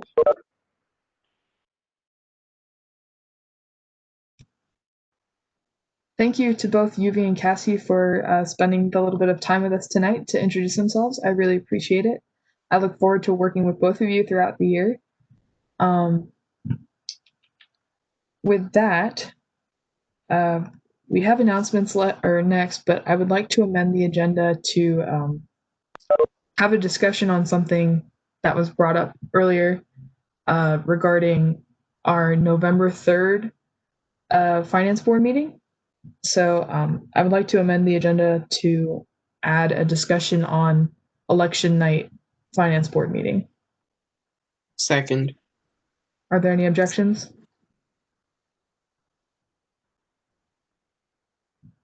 I see or hear no objections, so by general consent, I'm adding a new section called discussion on election night finance board meeting. And I'll let Joshua explain a little bit about that since he's the one who brought it to me while I typed this. Yeah, the point behind this is to make sure, well, one, I wanted to ask Sierra if she thought it was a good idea for us to cancel our November 3rd meeting because that is election day. We want to make sure that everyone has the opportunity to go out to your polling place and vote if you will not be voting early by absentee, mail-in, or just early voting. So we wanted to open it for a conversation just because that is around budget season. So those are heavier meetings than the ones that we are currently engaging in. So we just wanted to see what everyone's thoughts were on that.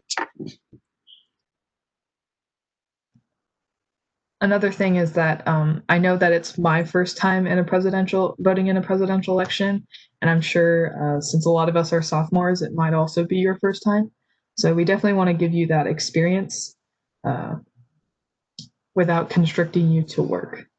But with that, I move to enter a period of discussion on Election Day Finance Board meeting.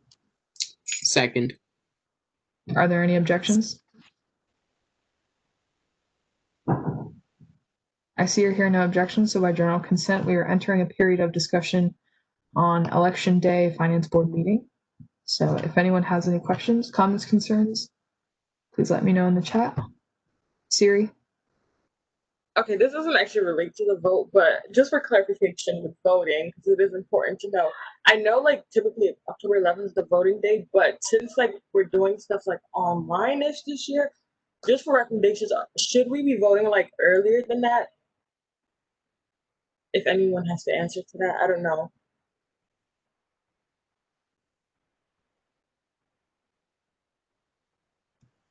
Candace? Are you asking if you should vote early at an early polling station? Yeah, Or are because you I know it mentioned like it could delay stuff with like, you know, all the sending out your votes and all that stuff. Oh, sure. Yeah. So if you've requested a mail-in ballot or an absentee ballot, depending on where you live, you should try and mail that as early as you can. It may take up to 7 days for it to get to where it needs to go. I do also know that if you are going to vote in person, Maryland will continue to have, if you are living in Maryland, Maryland will continue to have early polling stations, which are larger spaces that are done depending on in your county, depending on how many like what county you're in. They're in different locations that you can go to before election day to vote early. And then there's also just normal polling stations. I know that depending on your county, some of those polling stations may have changed because there was a shortage of election poll workers. So it is in your best interest to find out like where your polling station is, because it might not be the same one that you're used to. And then, and if you haven't voted ever, it'll be the first one that you're used to. But if you are doing a mail-in or absentee ballot, yes, you should mail that in as early as possible, or drop it off. You can also drop them off at. They usually have drop-off places at the early voting spots. I rambled, sorry. Joshua? Yeah, I said basically all that I was going to say. I actually plan on, well, I already requested my absentee, and I plan on literally just dropping it off to my Board of Elections, which is like the safest thing. That way you don't have to worry about delay in mailing. So just want to share that. Also, I think that if anyone was interested in being an election judge, like this is another opportunity to do that and serve that need, because a lot of elderly people normally hold those positions, but now they're put in more of a vulnerable state just because of health concerns. So also look into that. My county actually told me that they already have all their spots filled. I called today, but I'm still going to apply, hoping that a vacancy opens up. So like that's just an opportunity to get civically engaged and involved and represent the greater good. So yes, highly recommend that. I also don't plan on going to class that day, just throwing that in there, because I don't think we should have school, but whatever, that's besides the point. Rashad?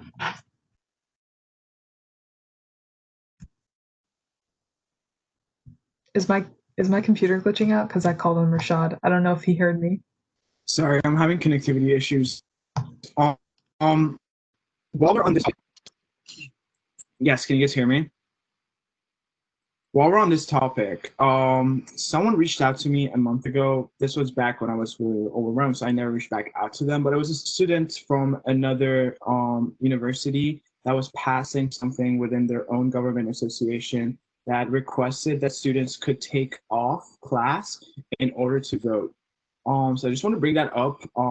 I haven't even thought about it. It just came back to me now. Is that something that is feasible? Could we pass a legislation for that, a joint legislation perhaps, and push it through to USC and have students be able to take off, an excused absence from their class in order for them to go vote? Is that something that's feasible? Is that something you guys are interested in? If so, I can, share the email and we can start working on draft legislation like that. There are some yeses in the chat, but Joshua put a me, so I don't know if that's in response to your suggestion or a separate statement, but he is welcome to speak. It is a little of both. So I think that's a great idea, and there have been a lot of students in the entire system working on that. Back in January, I actually spoke at 2 different events where students from Towson and UMD specifically were requesting that of the Board of Regents, and there wasn't any movement on it just because of the logistics. They were asking for school to completely be closed, which is like apparently a logistics meltdown. Like, it's just not feasible. But I think that if we were to write up that JR, pass it to a whole bunch of different folks, and say like, we want this, then there might be a little bit more movement, or it might be a little bit more optional. Like I said, I don't plan on going, especially like I want to be able to drive any of my family members to their polling place if need be. Like, I just want to make sure people vote. But I think that like having some type of movement on that conversation is important. So yes. Joshua, would you like to work with me on that? Of course. Gotcha.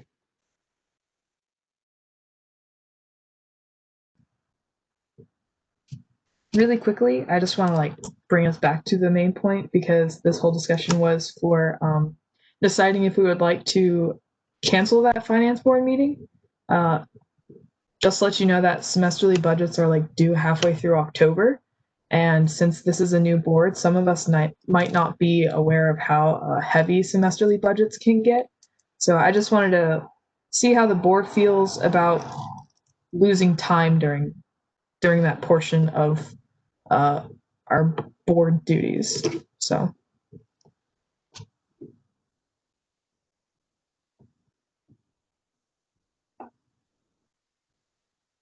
I don't know if we could have Candace. Acha asked in the chat if we could push. Yeah, you can reschedule your meetings. You just want to make sure you're clearly communicating that to your board and finding a time. There you go.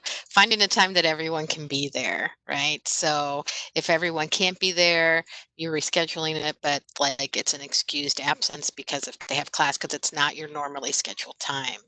But if you could find a time that most people could be at a meeting, to sort of shift your work, I mean, that may get at what you're trying to do. Yeah, definitely. I mean, in previous years, they've had, extra meetings during the weeks anyways, to help deal with semesterly budgets. So if we do come up with a system for that, I'm sure we can figure out how to evenly distribute the work for that week. But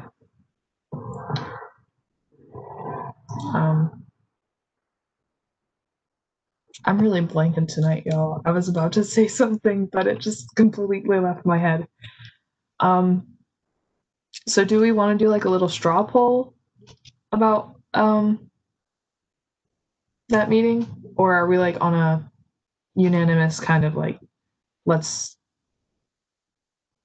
cancel it? Because if we do it this early, we can definitely find ways to work around it. So just let me know in chat if you would like a straw poll.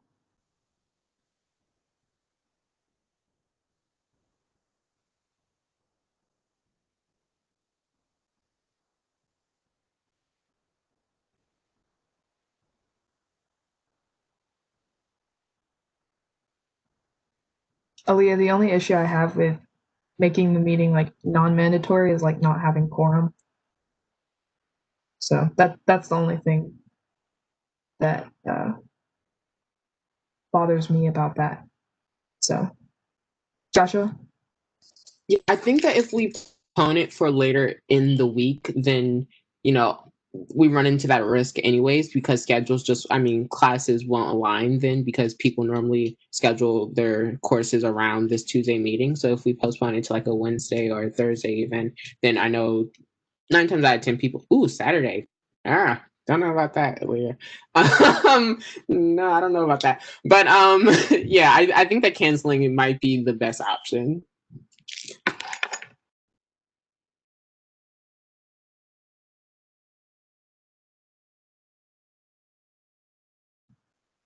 Aaliyah? A way to maybe like kind of counter that is if we cancel that meeting, but then like maybe we kind of extend the other meetings like before November, the election day, and after, to kind of like make up for the time we would miss during that meeting. And then because we're already supposed to have basically everything after 5:30 blocked out for finance board, we can kind of like make up for longer meetings because everybody kind of should already have this time like blocked out.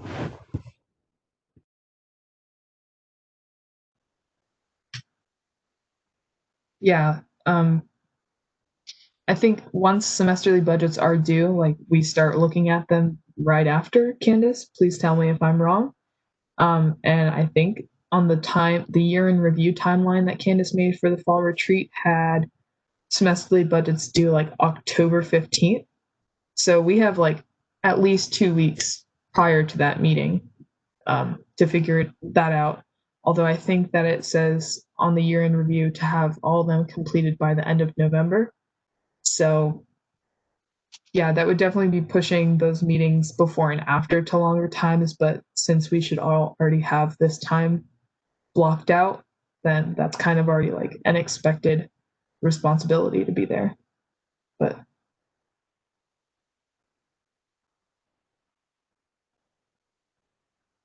like it's been mentioned, previous years have had extra meetings during the weeks anyways, so there's always that option as well. But we can do a quick straw poll to have like a definitive yes or no to cancel the meeting, just so that we have like official record of it. So option A, cancel the meeting. Option B, have the meeting. So let me know in the chat.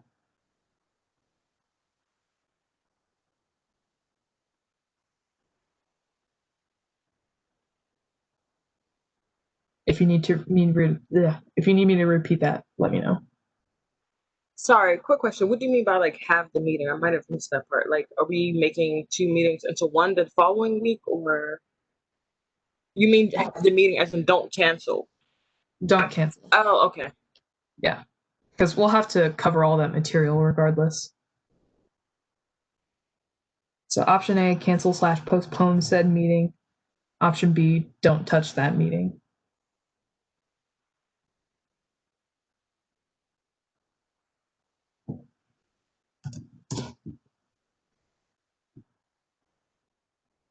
All right, majority is in favor of canceling the meeting. So, Aaliyah? I have a question. This doesn't really relate, but this has been like a long time since there's been an election. So do you find out who the president is the day of election day, or is it like the day after or something? I don't really remember. Day after, I think. Okay. Yeah. Okay.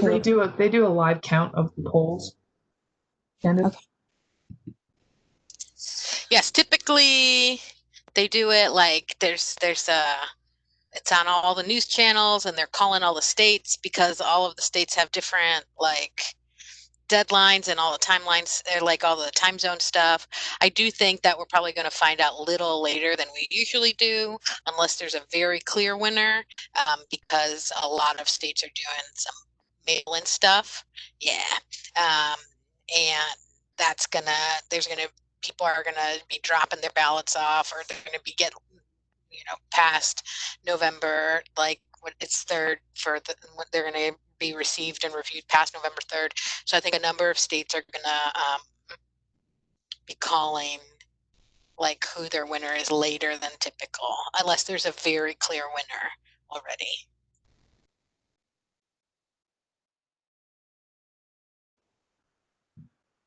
All right, so I think our little straw poll covers it. It's a unanimous vote to cancel the meeting. I will actually put that on the monthly report for us, if that's something you would like us to put out there. Siri? Yes, first, I agree. Put it on the monthly report. Second, I was gonna say, did we discuss like what we're doing, like our part as an organization to like, promote voting?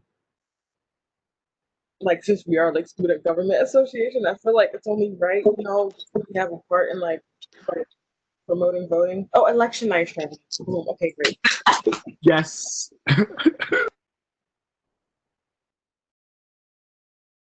Even though I spelt that completely wrong. Pooja? You guys answered it. If just a quick announcement, if you don't mind, if anyone would like to work on election night extravaganza, is something that you're interested in, just let me know and I'll put you in touch with, Department of Executive Initiatives. That's the whole department's purpose is to first work on civic engagement and election extravaganza and to follow initiatives. If that's something that you're interested in, let me know. All right, so November 3rd is canceled. I'm planning on putting that in the monthly report for both September and October. You can just give me a quick yes or no if you want me to do that, honestly. Or you can email me outside of the meeting because it is kind of late. But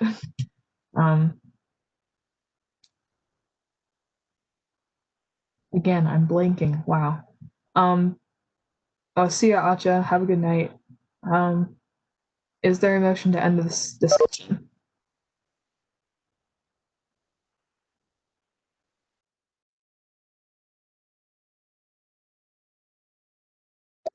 I moved to in this period of discussion.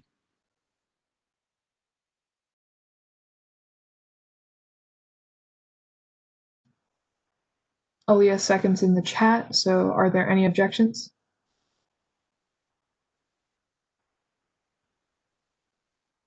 I see or hear no objections, so by general consent, we are ending this period of discussion on the election day finance board meeting. And Joshua put a link in the chat for the Maryland elections. So if you have the chance, please check that out. And now we can move on to announcements. So if anyone has any, Courtney. Thanks, Sierra. Hi, everyone. So I just wanted to share an opportunity that was posted in the Student Organization Officer page. If you're not a part of any other clubs or if you're not part of that page, I'm happy to send a link just to SGA. But the Center for Democracy and Civic Life and then Initiatives for Identity, Inclusion, and Belonging, aka I3B, are kind of hosting a connecting org session in conjunction with Campus Life. And it's actually all about the election and student organizations, and it really touches on how this is an unprecedented election year, especially given the overlapping experiences of like all the crises that have been happening, including the pandemic and when your tensions are high. So this session is being held next Wednesday, and you can RSVP on my UMBC, but it's from 12 to 1. And it's basically just an opportunity to allow students in leadership positions to think about the position that they have in leading, like, and including in fostering inclusion and belonging, and just kind of, everything that's going on with the election. So I can actually drop a link to RSVP to the event in the chat, but I'm also happy to send an email. And if you have any questions, feel free to email me.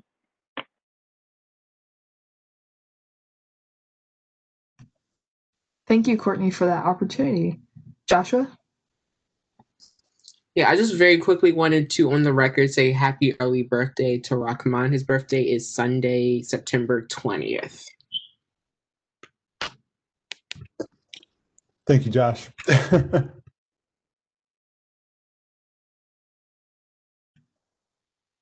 Any other announcements?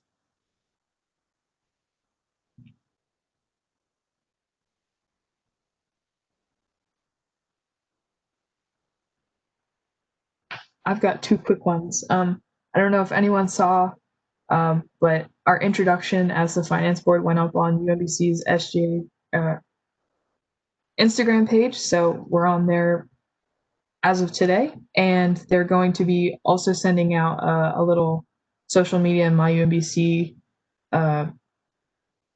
announcement about the secretary application, which is going to be due next Friday, the 25th. So let anyone know who may be interested to apply for that. So.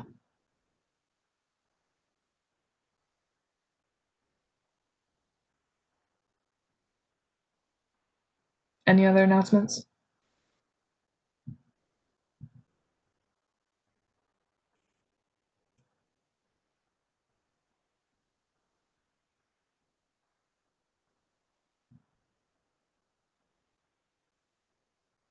I'm not seeing or hearing any other announcements, so we'll move on to final roll call. And for final roll call, I recognize that Aaliyah is present, Joshua is present, Liam is present, Pooja is present, Rahman is present, Siri is present, Victor is present, as well as ex officio members Candace, Courtney, and Mershad. And I adjourn this meeting at 7:50 p.m. And I'll stop sharing. And I'll stop recording.